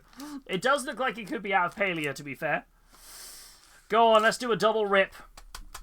Teenage Mutant Ninja Turtles, Teenage Mutant Ninja Turtles, Teenage Mutant Ninja Turtles, Heroes in a Half Shell. Turtle power. Alright, let's have a look. Yeah, so we've discovered in a pack of Teenage Mutant Ninja Turtles we pulled. There is no... we pulled a token that shouldn't exist. It's a misprint where it has the pairing of a token on each side doesn't exist, even according to Magic. So I'm like, I don't know what to do with it. Kicking off, the classic toppings are anchovy and banana pizza. Now, what I like about this, which I think is quite fun, is the wording on it. So as this artifact enters, destroy target creature. Now, normally it would say destroy up to one target creature, right? Because then you don't have to destroy your own creature. But I do like this. I do like the fact that this is such a rough pizza with anchovy and banana. Someone has to eat it and die when you cast this thing. It's quite funny. It's like, oh no, I can't do it. I have to hurt myself. Is it one of the bishoprints that increase or decrease in value though? I'll have to find out. I'll have to find out on that one. So we have an anchovy and banana pizza. Question: do you like penicillin on your pizza? Negate, classic card. Classic card with April O'Neil on there.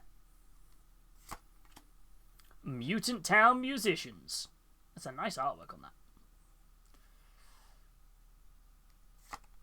that. Primordial Pachyderm.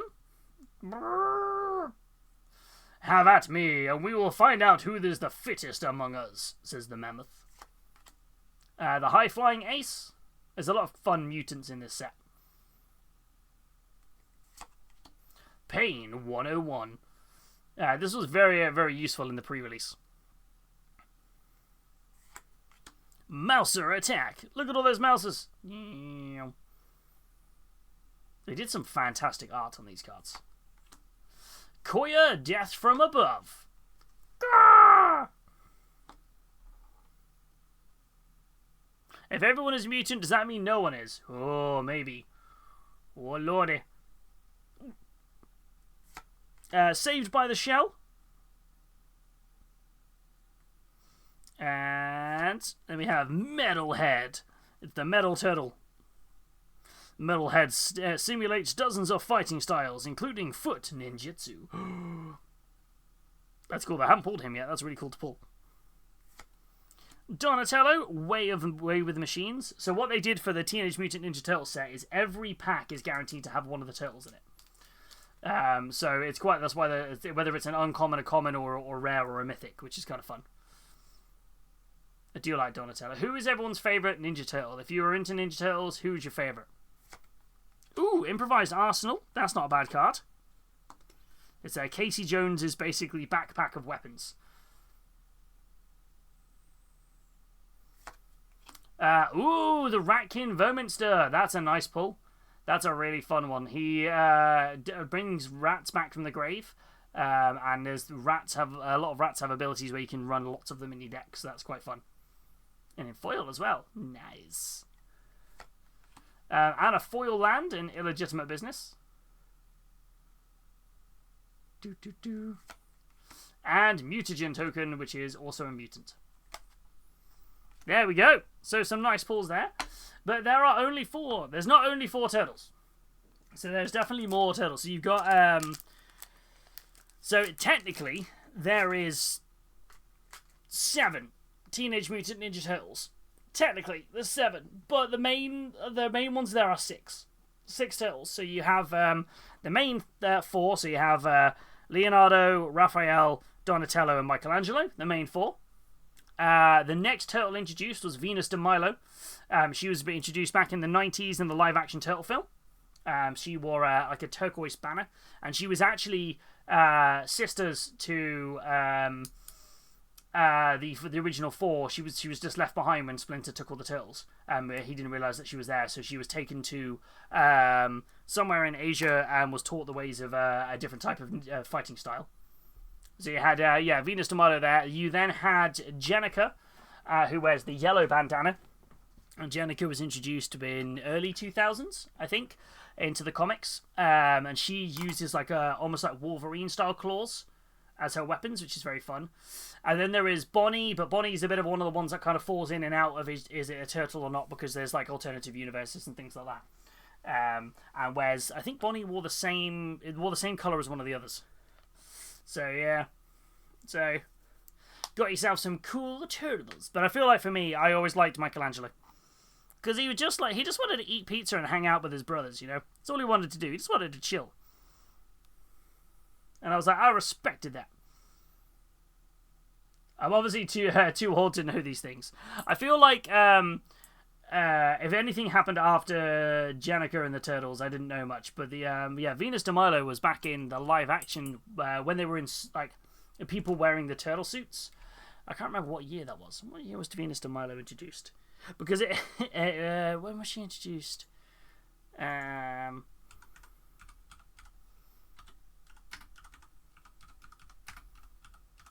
Because I remember where so Venus de Milo was introduced back in 1997. Back in 1997. Where's that artwork? That artwork is fantastic. Where's that pose? Where's it gone? Oh, where's it gone?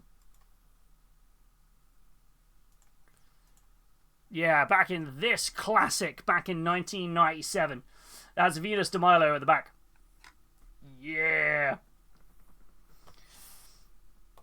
Yeah, and I remember, like, it kind of showed, like, what was going on at the times in that. Is I remember getting into, like, arguments with friends. Not for the reason you'd think. The main reason that Venus de Milo was, like, people were a bit, like, confused was she's the only turtle not named after an artist. She's named after a piece of work. So, obviously, you've got Michelangelo, Leonardo, Raphael, and Donatello are all artists. But then you have Venus de Milo, who's named after the artwork, and we couldn't, and we were like, wait, well, why wasn't it named after an artist? It turns out there wasn't that many female artists of that Renaissance era. It's kind of it. It wasn't apparently there wasn't any that were well known. Venus de Milo is where it went for it. I was like, okay, yeah. But yeah. And then Jennica wears the yellow bandana. And has like these little scything claws. Where's Jennica? Jennica. So I don't know if Jennica is named after a. So Jennica was introduced. Oh wow, it was later than I thought. Back in 2015, I thought it was early 2000s. Where is Jennica? Jennica Turtle.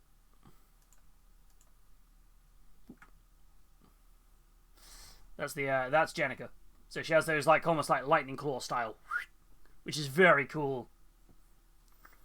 So, and uses a bow and arrow as well, which was always kind of interesting.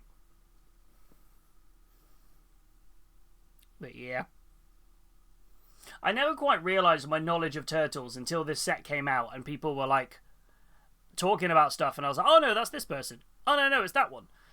And it was like, it became a weird thing where I was like, wow, I know way more about turtles than I thought I knew about turtles. For it. So the only thing I don't know actually though is which artist is Jennica named after a. Yeah, I'm trying to remember where her name comes from.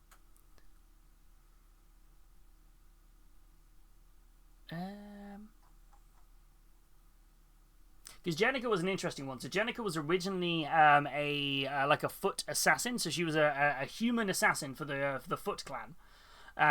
She then left the Foot Clan to work with the Turtles. But when she was like mortally injured, Donatello ended up using Leonardo's blood in like a blood transfusion to try and save her, to see if it would pass on like the healing properties the turtles have, and it actually fully transformed her into a turtle, which was kind of interesting. I don't know what artist named after. I don't know if it has. Jennica. Jennica Turtle. Name origin.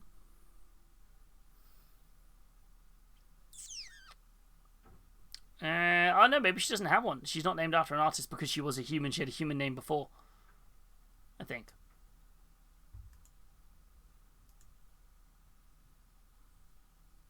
Oh, there we go. Yeah, it wasn't named after an artist. There we go. The more you know. It wasn't a good time for females to become patronized as artists. It was a tricky time back in the Renaissance period of time. It was just a tricky time. Big stretch. But yeah. But yeah, there we go. That was my turtle knowledge for you. Enjoy. I hope you enjoyed my random turtle knowledge. Speaking of random knowledge, is anybody thinking of pre-ordering something tomorrow from the list of things that are up for pre-order from GW? We've got a lot coming out from G-Dubs. Tomorrow we have the Twin Lance. We have the Votan guy. We got loads tomorrow, actually. Let's bring the article up. Let's chat about the article, because there was a lot coming up for pre-order tomorrow. Oh, and I want to see how people have painted them up. Let's have a look at the article first. And of course, there were some big announcements this week with the Blood Hags for Daughters and the Daughters of Cain Battle Tome, the Eye of Terror. There was a lot of stuff announced. The Eye of Terror book. We know that big Perturabo was mentioned, which is always like, ooh lordy. Where's the pre-order article gone?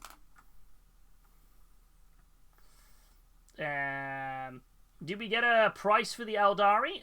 Oh, we did actually. I do have a price for the Eldari. Bear with me.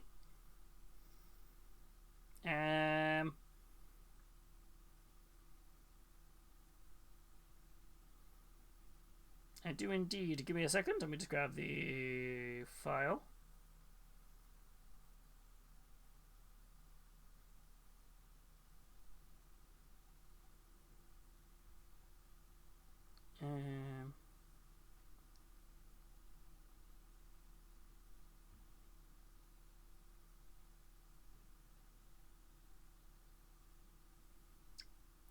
Hold on, let me try and find it. Don't know where it's gone.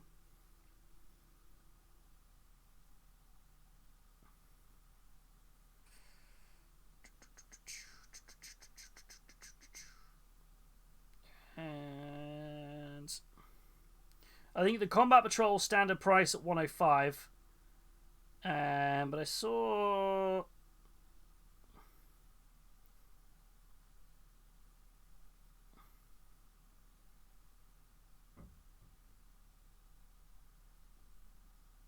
where are we at? Okay, got the prices. So, what did you want to know specifically, newbie?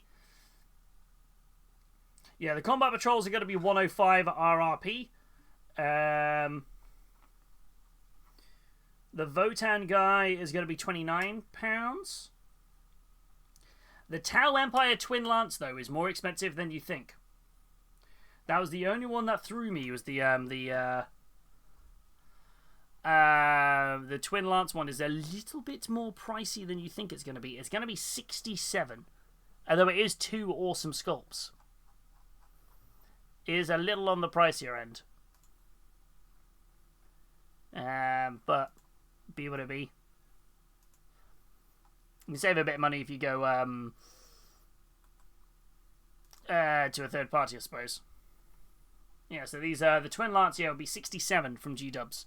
So what? That's take off £6.70 times 2. So that's what, 12, 13.40. So you'll be able to pick that up for 53.60 if you go to an LGS, if they do the standard 20% off. Combat Patrol, and maybe I'll have some Disney money left over after the holiday. That's true. But yeah, they're going to be 105 from GW, although you can get them from what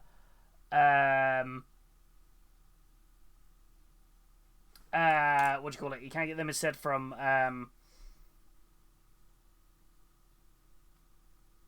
there's my brain going. You'll be able to get it from an LGS for a bit cheaper. I have my eye on some non-GW models. My other weakness is cyberpunk models. Ooh, there's some good cyberpunk models that have been announced. I don't have an LGS near me. Oh no! Could you order it from somewhere? Like Element or something? You'll still save money even with postage, I think. You got what? Element or Whaling Games or... there's so many... Was it Dark Sphere? There's so many different ones. You got Barrack coming out tomorrow. The Tyranid Prime. 27 for the Tyranid Prime. Prince Uriel. 29 for Prince Uriel. It's quite a bit for Prince Uriel. Karseth, 27. The Sky Reavers, 37.50. The Viper, 38.50. But it's a dual kit, so that sounds about right. The Void Reavers, 38.50, same as the Viper. The Reeve Captain, 27. Upgrade pack, 21. And the Raiders, 38.50, because it's 5 in that. So, and then the dice are going to be the normal, just under 20 quid each. Yeah, Combat Patrols are 105. I've got nothing on Middle-earth, though. Nothing on Middle-earth. Sadly. We'll know tomorrow, though, what the Middle-earth prices are going to be.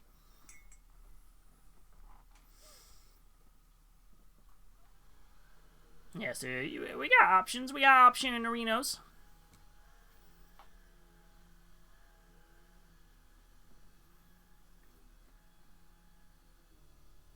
And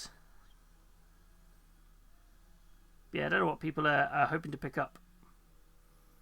I feel like I'm slightly tempted by the Tau Combat Patrol, but I'm in absolutely no rush.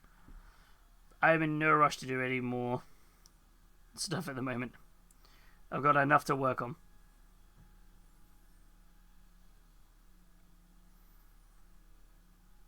None of it, what anyone else is after. Where are we? I think, though, we are getting very close to calling this done. We're nearly there. We're nearly there. We're nearly there. I just need to. It'll need another layer of varnish, a once over to make sure I've neatened up everywhere, and then redo the rim because I've knocked the rim slightly.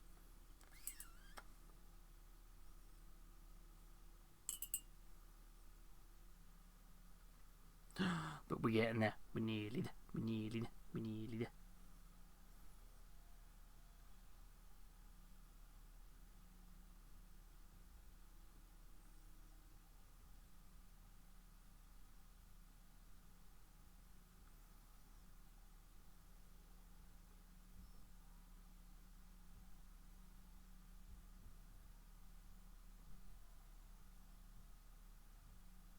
Drops over washing places. But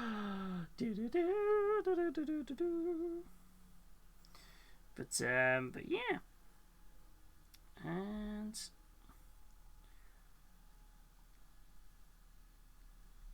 okie dokie.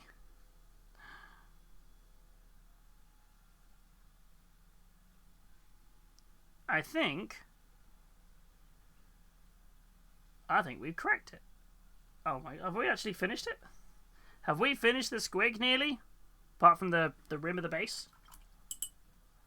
I think we might finish the squig. Hallelujah, hallelujah. I mean, this has been really fun to do the squig. I think we might have finished it. Out of interest, what is the largest size in centimeters of your cyberpunk prints? Ooh. I think they go... depends on the sculpt. Have you got a particular one you're interested in? Because I can get you the exact dimensions. That's probably easier. Because they can go anywhere up to... I think we... What did we put them at? They show us up to 120 mil scale. So that's 120 mils from eyes to base, I think, is how we do it for our scaling. So it's like from our human height for it. So let me grab which one. Is there a particular one you're tempted by? Hey, Sanjuro, welcome on in. How are you doing? Doing a little bit of work on some TMM. Doing my doing a Halo Flashpoint in Imperial Gold, although it's taken a few layers. Ooh, how are you getting on with that? I saw that you said that the blue one was up on back order. So yeah. Where are we at? Sci-fi.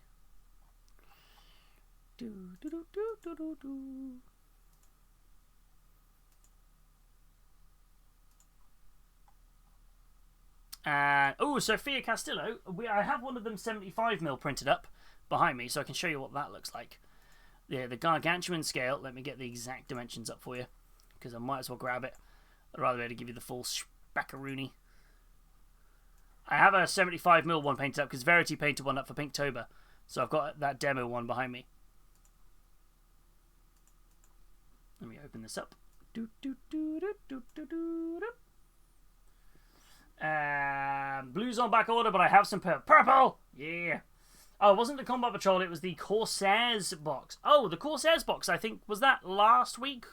That's already out, I think. I think it's up for pre-order already. No, that was a few weeks back. I can't remember, actually, when that was. My brain's like, when was it? So, let me grab...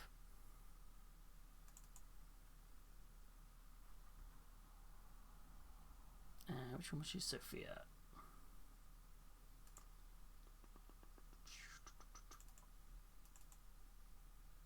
And typically I haven't got that one. 1 second. We'll just grab this up on here. Do do do do do do do do do do do do do do.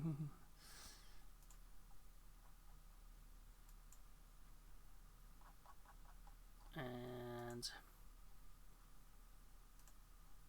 download the 120 mil. Cool. Give me a few seconds on that one. I saw on Warhammer it was 160. Oh, okay, so that might still be available if you're lucky for it. You might get lucky on that. But yeah, this was Verity's Pink Tobal, and this was the 75 mil scale. This is Verity's one that she painted up. So kind of put it next to as always, a Space Marine for scale always works a treat. Space Marine for scale. That's the 75 mil one, yeah, on that one. So that's quite hefty. And then if you do the big 120 mil one,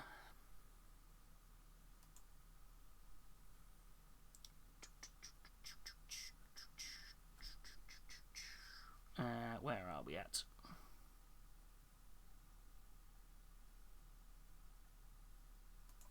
Downloads.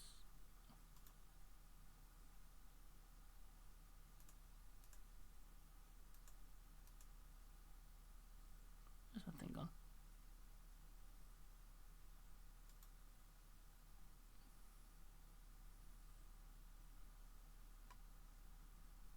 I don't want to. Why are you being awkward?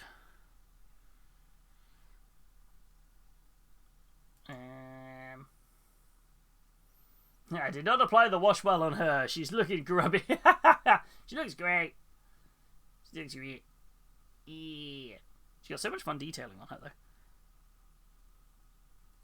though. I think she's slightly taller than 75 mil generally. Yeah, it doesn't help with the giant arm on it because it goes from her, I think, for it. So this is their scaling one that they've done, and for it. But in theory, I can scale up or scale down depending on what you're after. It just does impact it obviously does impact the print. But I'm just trying to grab the other one. Where are we at?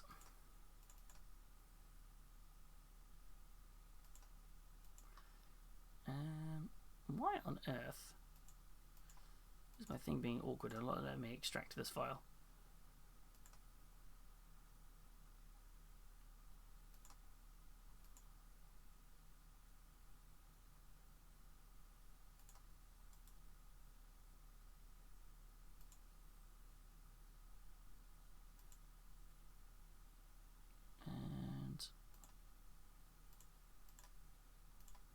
Trying to see if I can get the size of the 120 mil one for you.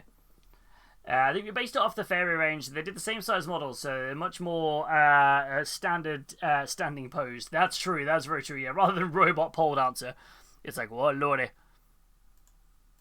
There it is. Okay.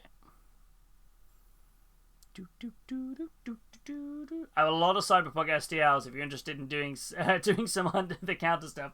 It's not even under the counter stuff. If you need me to, I take commission prints from people. So people who don't have printers, I'm more than happy to print stuff for them on their behalf for it. The way it works is for me is I always just say, did you acquire the files legit? And if so, I'll print it. That's kind of it. And then afterwards I delete the files. I always feel bad holding on to files from people who, if I haven't purchased the files. Done.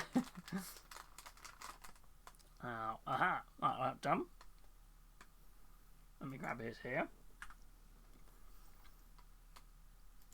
Let me get the bigger one loaded up so I can give you the dimensions. Open.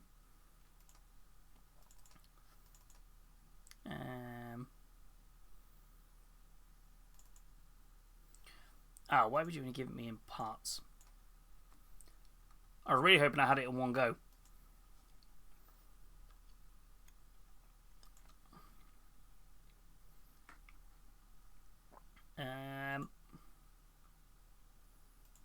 Probably the easiest way to compare, actually, is if I put whoa. Whoa! Large. Large is the answer to this question. Let me give you the comparison.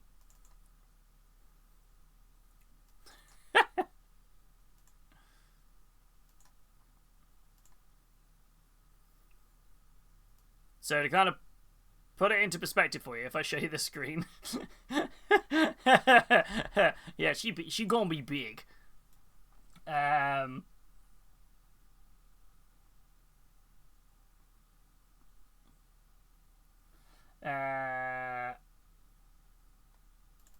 This is huge.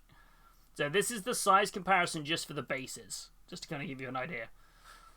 The one on the right is the 75mm one I just showed you from Verity Sculpt. Ooh, what was that? Oh, good. Yeah, so, yes, big. So that's Verity's one. So it kind of gives you the idea of what the dimensions would be. So, much large. So you're after a big old project. This would be a hefty project. It kind of, yeah. It's gonna be big. Gonna be big.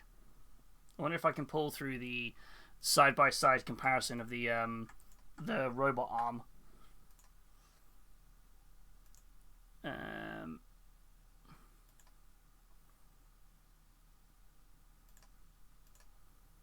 But yeah, when they've designed them, they've probably done two slightly. That's so loud.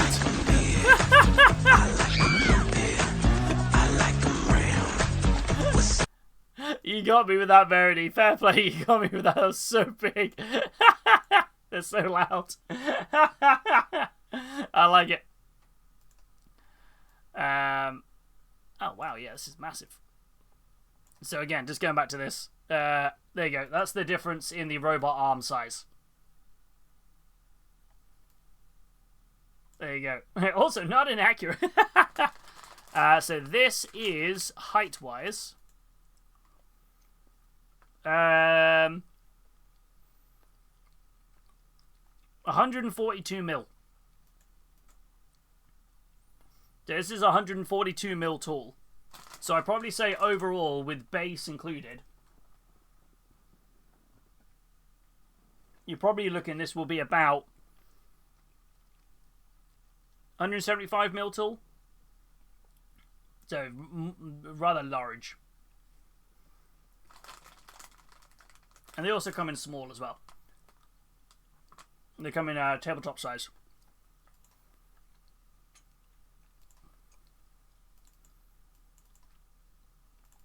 I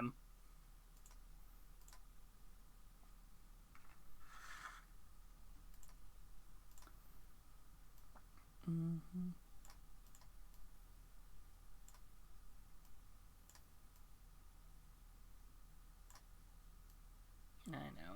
Stop yelling at me.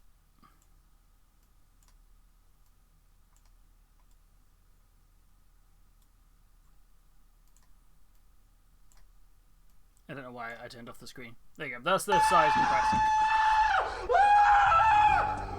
Yes! A classic scare. Thank you, Mini Viking. That was scary. That was scary is always the way. They're one of the best scenes from Supernatural. It's brilliant. How you doing? How are we? That's the size comparison. So that's the 32mm.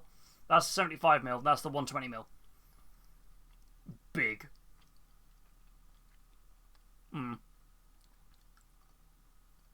And to measure the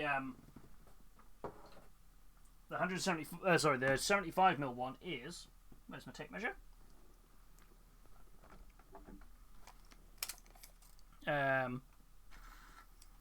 She is from base to tip Just under 12 centimeters tall. Yeah, just under 12 centimeters tall on that one. She is from base to tip.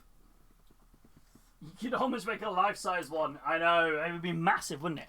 Now I'm like, wait, how much bigger can I make that? I'm like, wait a second. Let's go. Thank you for the biddies for that scream as well, by the way. Hello there. Weeboo! Hello there, my friend. How are you doing?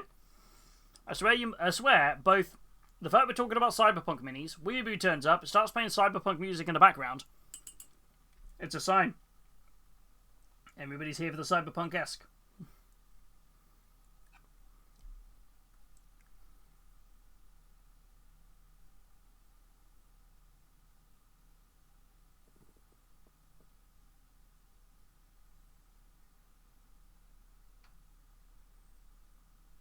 How are you doing, the Weeboo, my friend? Hope you're doing well. Life-size arm as a back scratcher. Yeah.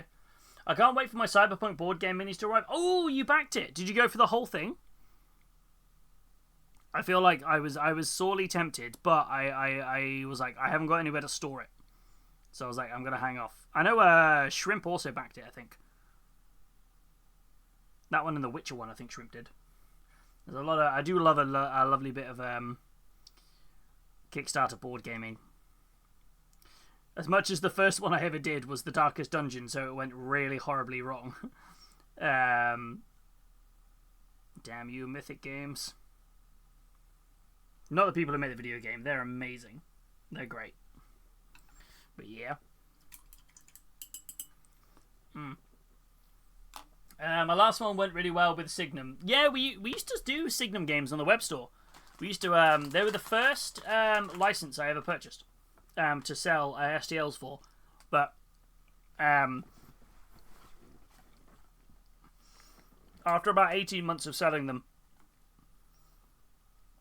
I was still kind of they weren't as popular, which is a shame because they were awesome sculpts. They did some really nice sculpts. It's a shame it wasn't particularly popular. Well, they have had a bit of an explosion now, so, and we are Signum affiliates. Yeah, if you ever buy direct from Signum, we're Signum affiliates.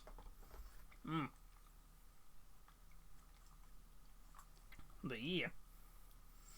I want to get a 3D printer so I can start printing me a Mando armor and robotic arm. Do it. I love my 3D prints because we got loads of stuff. We've got cosplay props on the web store as well. So we do. I got this thing. One of my favorite things. One of these. Oh my god, it's mad. This is 6 foot long, by the way. This thing is huge. Oh, good lordy. I didn't think this through. This is a giant. This is a giant. How cool is this? I love printing giant stuff. And the people who did the designs for this are bringing out a new Kickstarter soon for their next set of designs. And let's just say they've gone grim dark. So I'm kind of hyped to see what they're going to be like. Maybe we'll grab them, maybe we won't. It depends on sales on the store. Where are we at? But yeah, I love printing giant things. Da -da. You have the files for a full Space Marine suit? That's huge! Have you seen the creator who's making a life-size version of Horus? I wish I could remember her name. She's doing a documentary, like a blog where she's filming her printing the life-size version of Horus. And it's huge. You forget he's like nearly like 11 foot tall. He's massive. He's massive. Well, ginormous. It was so much fun. I'm trying to think what was their handle. Let me see if I can find it.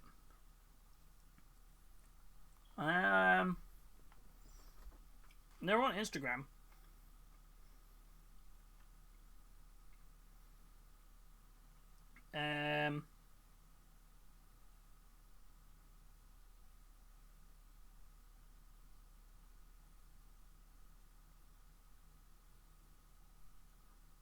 It is. Where are they at? The Imperial Saint. Let's see if I can bring them up. The Imperial Saint. So I've seen their blog where they're printing it off. They've got the They've got the Elegoo Orange Geiger printer, which is a 6-foot size printer. It's huge. Like, it's massive. It's absolutely humondo. But let me grab the... Where are we at? Let me grab...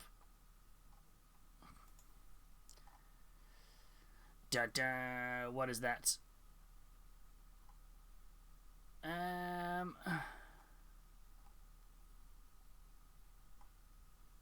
me grab that thing. I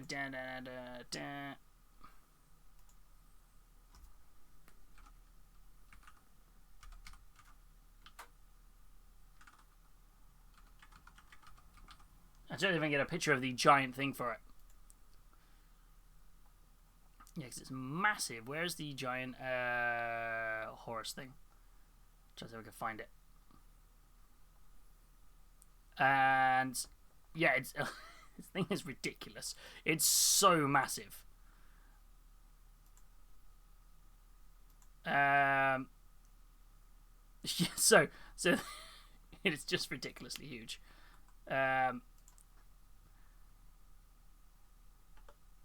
That's not the right one. That's the G2 box we're looking at. This is what they're printing. It's huge. So they have printed that. That is the mace is actually printed. That is full on printed up in lots and lots of parts, ready to go. That is the size of Horus versus so she is 5'7". Horus is 14 foot 5. That's what she's going to be printing up. It's ridiculous. It's wild, but like that's already printed.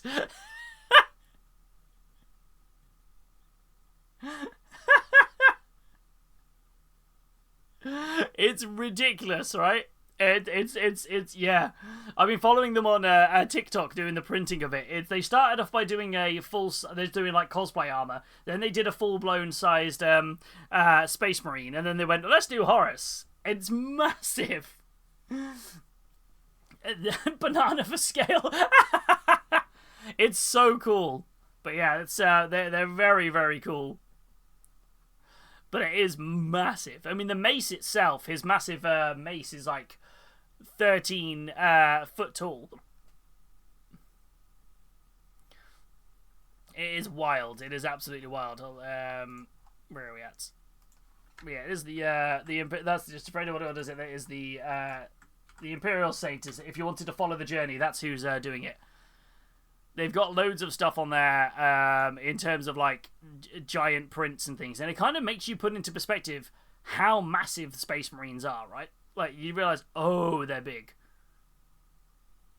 Like they are huge.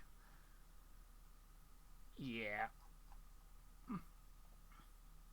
Yeah, her printer is she's got the Elegoo Orange Geiger, Elegoo Orange Geiger, which is a 6-foot print bed, which has 4 nozzles that can print multiple times. So it's massive. It's absolutely huge. And I remember the Kickstarter they did for it. It was kind of nuts. Like it was ridiculously huge. But yeah, they actually put a video of her stood next to the mace, like in parts. And you realise how windy it is when the video loops back round and she's got the full size one. You can see the top of it flexing like crazy. Look at that! You see it in the background, how much it's flexing in the wind. It's huge. Like, it is ginormous. It's so impressive. It's so cool. It has been really fun to like watch the journey of them printing this giant thing. It was massive. It's crazy. It's a massive printer. Lewis could get. I could totally get inside it. The massive, the printer for it. I think did they do a picture of the printer at one point? I think they did a little video of the Orange Geiger printer. Yeah, it's the Orange Storm Geiger from Elegoo. And it is literally like a 6-foot print bed. It's massive. It's not. Is it a 6-foot print bed or is it a 1 meter print bed? Bearing in mind the one I've printed this thing on is a 256mm cubed print bed. So you can imagine if that's like a meter wide, it's huge. So it's like, whoo! Wait for her to print the life-size War Master Titan. Good lord. I think there'd be like a conversation there like, nope. I saw Squig's message before, so as we were chatting about the print, I didn't want to divert, about Squig's message saying, oh no, there's been a leak, and GW have posted it on Warcom. Oh no! Oh no. I mean, if they've posted it, we can chat about it. But I'm just like, that's a shame that there's been a leak.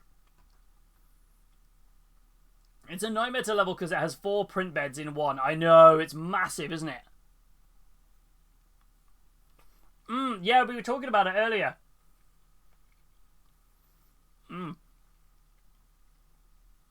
They were talking about it earlier, Supers, about there's now going to be Warhammer colour. And the website has already been updated. Very fast. The Citadel colour website is now Warhammer colour. Well, it's still Citadel colour. But the website's already got like the Citadel, the Warhammer colour pots on it and everything. And the Warhammer colour branding.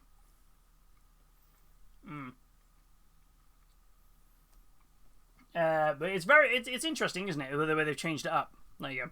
Warhammer colour. Just a change of a label. And I think it does make sense. We were chatting about it earlier. We're all kind of sad to see Citadel go because it's been such a staple for so many years. But from a perspective of somebody new walking into the hobby, it's kind of like Citadel colour. It doesn't really match the Warhammer branding, so it's kind of it's sad to see it go. I think when we were talking about like the example, it was more of a if like somebody comes into stream and goes, "Hi, what are you painting? I've never painted any miniatures before." I would go, "I'm painting a Warhammer miniature, and I'm using Games Workshop paints, which is the Citadel colour range." All 3 of those things are the same company.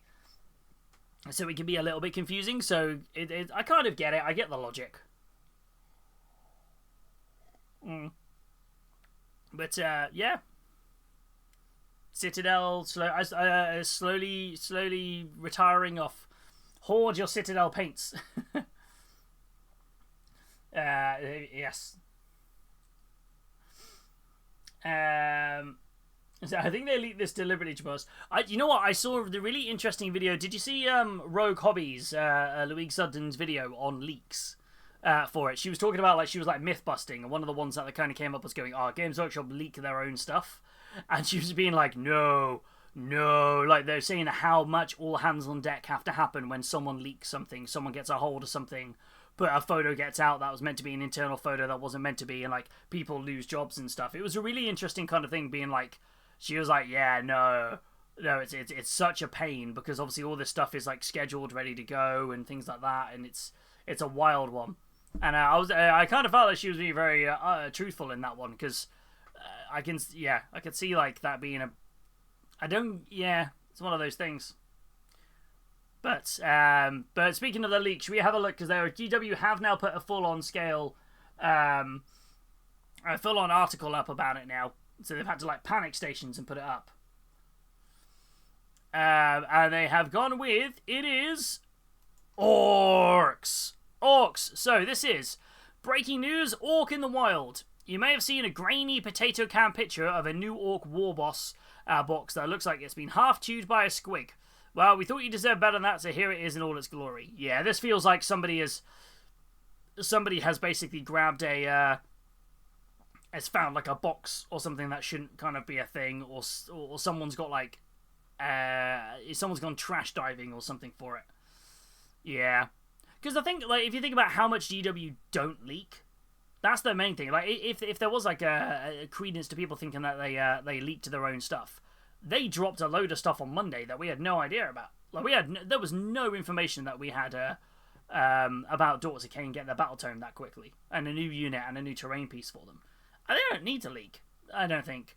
I think it's more the often I find with the leaks is that somebody just thought they could post something for a bit of clout, and then they'll face the wrath of it. I mean, GW have done so much work in the background to kind of clamp down on them. People who leak stuff. I mean, look at what happened to Miniac was kind of a good example there. You know, kind of like they took pictures of something at a Horus Heresy event. The Horus Heresy event where they put a photo of it in a Discord, and GW got them to leave the event, and they're not part of their scheme anymore. Like, that's a massive person. They were like fuming about it. You know, and I've heard people losing jobs. You know, after stuff got leaked, and people who work there I've spoken to who have said, yeah, like somebody got fired and it was a real massive thing. You know, they're clamping down on, like, you know, so much confidentiality stuff.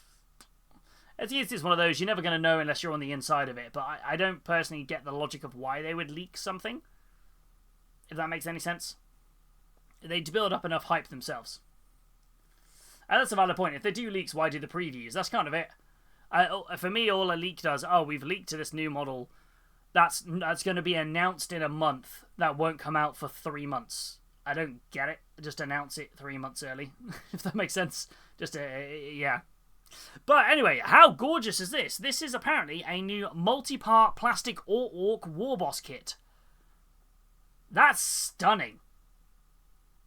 That is absolutely stunning. I mean, and that, man, if you're still floating about and you're still surviving your last couple of hours of your shift, you mentioned that you'd be excited for new orcs. Sounds like they could be on the horizon. This is very cool. I like the alternative head. Ooh, I haven't seen the alternative head. It looks huge. Oh, that is very cool. And it has an attack squig on a chain and an ammo grot. Oh, wow, I like those. That's a gorgeous sculpt. Wow. Wow, that's phenomenal. The attack squig is amazing, right? That's a stunning sculpt. Somebody went hard on this. I mean, people have been crying out for ages for a multi-part Orc Warboss. Yep. There's also going to be a selection of aesthetic accessories for things like buckles, knee pads, ammo belts. There's actually even more choices that than are shown on these two builds, including alternative heads, boss poles, weapon gubbins. Warboss is ready to come alone, and might not be the only new Orc on the way, so you want to check back on Monday. Reckon you might forget. Ooh, sign up to the newsletter. I feel like, yeah, this feels like this is Panic Stations. We're going to have to bump our schedule around, announce stuff on Monday early and things like that. I feel like this is one of those, like, you know, having, you know, it's seeing enough people who work in marketing where, like, they kind of had to go, something's got announced when it shouldn't have, and they've had to completely tear up their schedule, and seeing as well my poor wonderful wife have to do many late nights of stuff in marketing, and when she hasn't, because somebody said something they shouldn't have said on a webinar and things like that, it's always carnage. Yeah, that's exactly what happened with the Nightbringer. I think that's why I've always been I'm not a big fan of leaks. I think GW do a very good job of building up the hype themselves for it. Like, when they announce it, I know it's coming in the next 3-ish months. There's a few exceptions, like Angron Transfigured, things like that. But I know it'll be coming in the next 3 to 5 months. And that gives me hype. But this looks stunning, though, this Orc. Might have to grab these. Ooh. Oh, I didn't need more things to make me start Orcs. Do it, weeaboo. Do it. Do it. It's fine. When we're up at Warhammer, I'll be like, look, Orcs. I'm just going to follow you around going, Orcs, Orcs, Orcs. And they do look fantastic, though. This looks like a stunning sculpt. Like a real shame it's leaked. It's leaked, because this would have been a killer announcement on the preview. So, that looks fantastic, though.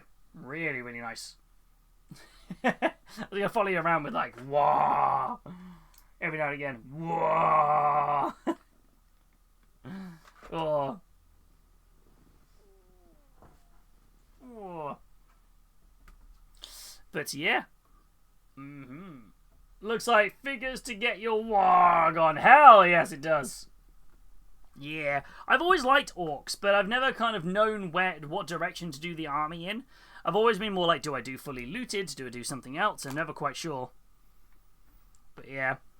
But I think we can call the squig done.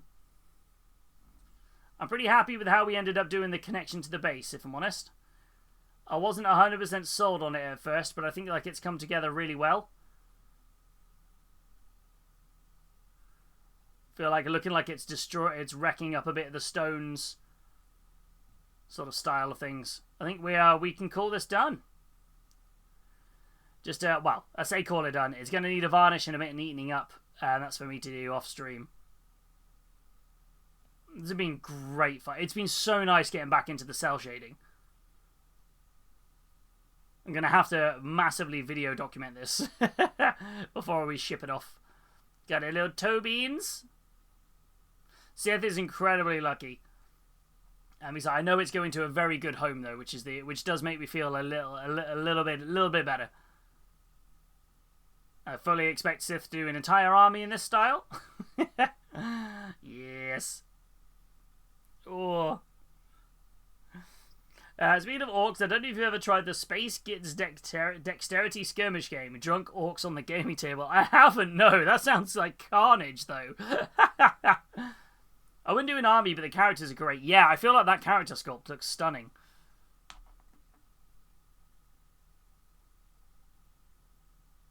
But yeah. Oh. I feel like I could sit and edit and just tweak this forever. But I'm so happy. I'm so happy. I feel it came out really well. If I do say so myself, I'm very happy with how this came together. Yee. Like, squigums. There you go. I'm pretty happy with how this came together.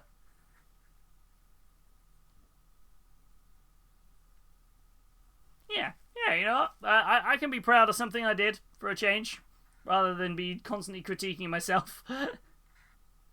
So you actually look it up in your spare time. The video he did for Space Kids is that there was kids' toy ads in the late 80s and 90s. I like that. I like that style.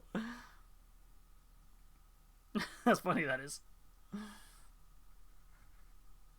There we go. I'm excited to see, yeah. I feel like we need to get one of those really nice, those bell jar style, like Lady in the Tramp, Beauty and the Beast. I think you hit the nail on the head there about what we need for this one. Earlier on in chat, Verity. Oh. That was so much fun. I'm just like, ah. My brain's like, ah.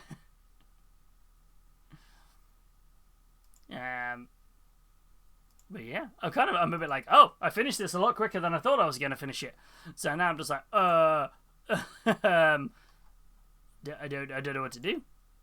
Like, I feel like I finished this off right, pretty well. Just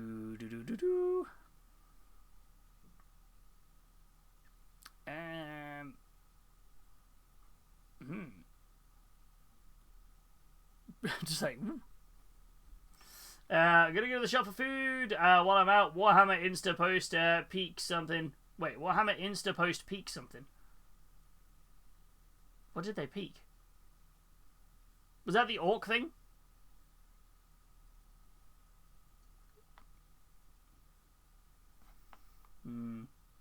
So I'm generally really happy with this. This has been a delight to work on. I'm really happy with how the blue and the white came out. Like, those were the main things we were doing for it. And I've unintentionally, the way I've done the lines on this particular squig, this particular goblin, I've unintentionally made him look like Balthazar from Charmed. I definitely didn't mean to do that. I feel like I still want to tweak this bit of the base a little bit more, but I'm going to leave it for a bit and settle before my brain goes into a bit more. I need to do stuff. But yeah. Yeah, the orc looks fantastic, doesn't it, Shrimp? We saw that they posted it. Yeah. Can Hobby read what? Can Hobby read the speak though? Wait. Yeah? Why wouldn't I be able to read that? Are you okay? Are you okay, Shrimp?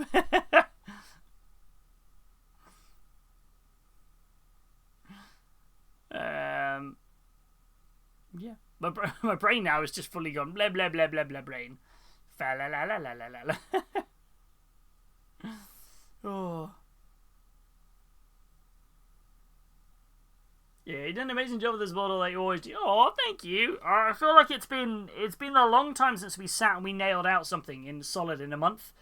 I feel I always flick between projects so much. It's been nice just to go, right, we started this, 1st of February and finished it on the 6th. I feel that's good running.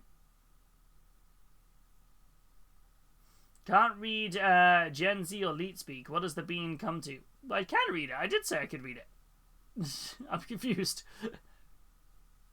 This is fax. No, fax machines were a way of sending documents to each other before email.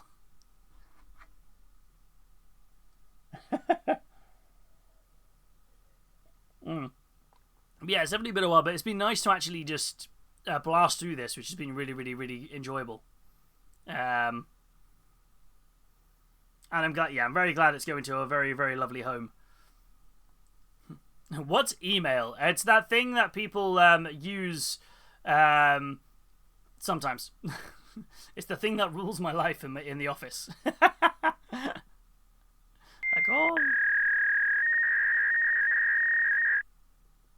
oh yes, those sweet, sweet dial-up sounds. Right, but when I would hear those sounds, you know what that meant? It meant I was going to be loading up Neopets. That's what was going to happen. Oh yeah, that was how it went. Like, oh lordy. I was like, oh lordy. But yeah. Squeak, squeak, squeak, squeak, squeak. We did a squeak, squeak, squeak, squeak. I'm just like, we did a squeak. Oh my lordy, we did a squigums. Do. Now Neopets, I know. Neopets, yes. Bulletin boards from the early 80s. Cool, blimey, yeah. Oh.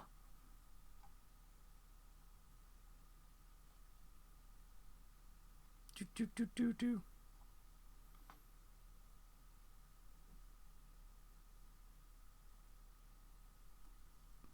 I'm just staring at this now like, whoa.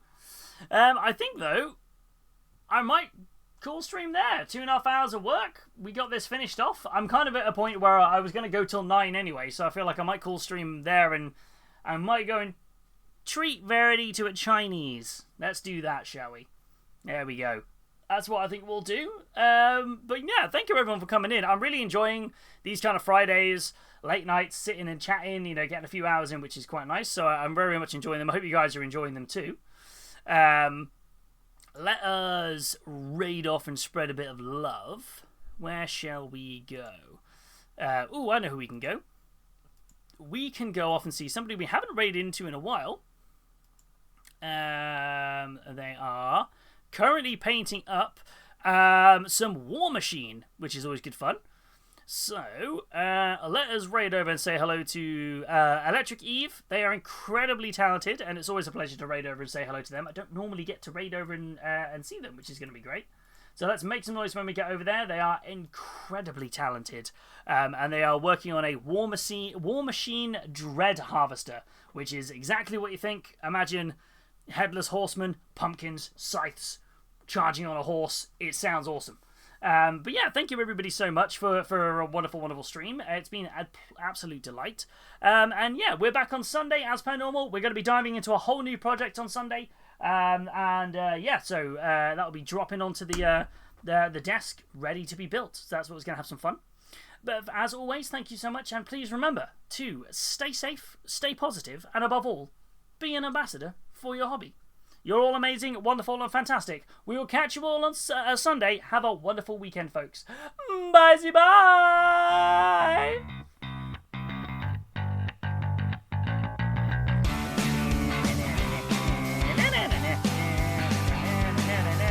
Special thank yous to Verity, to Sid, and to Newbie for the resubs.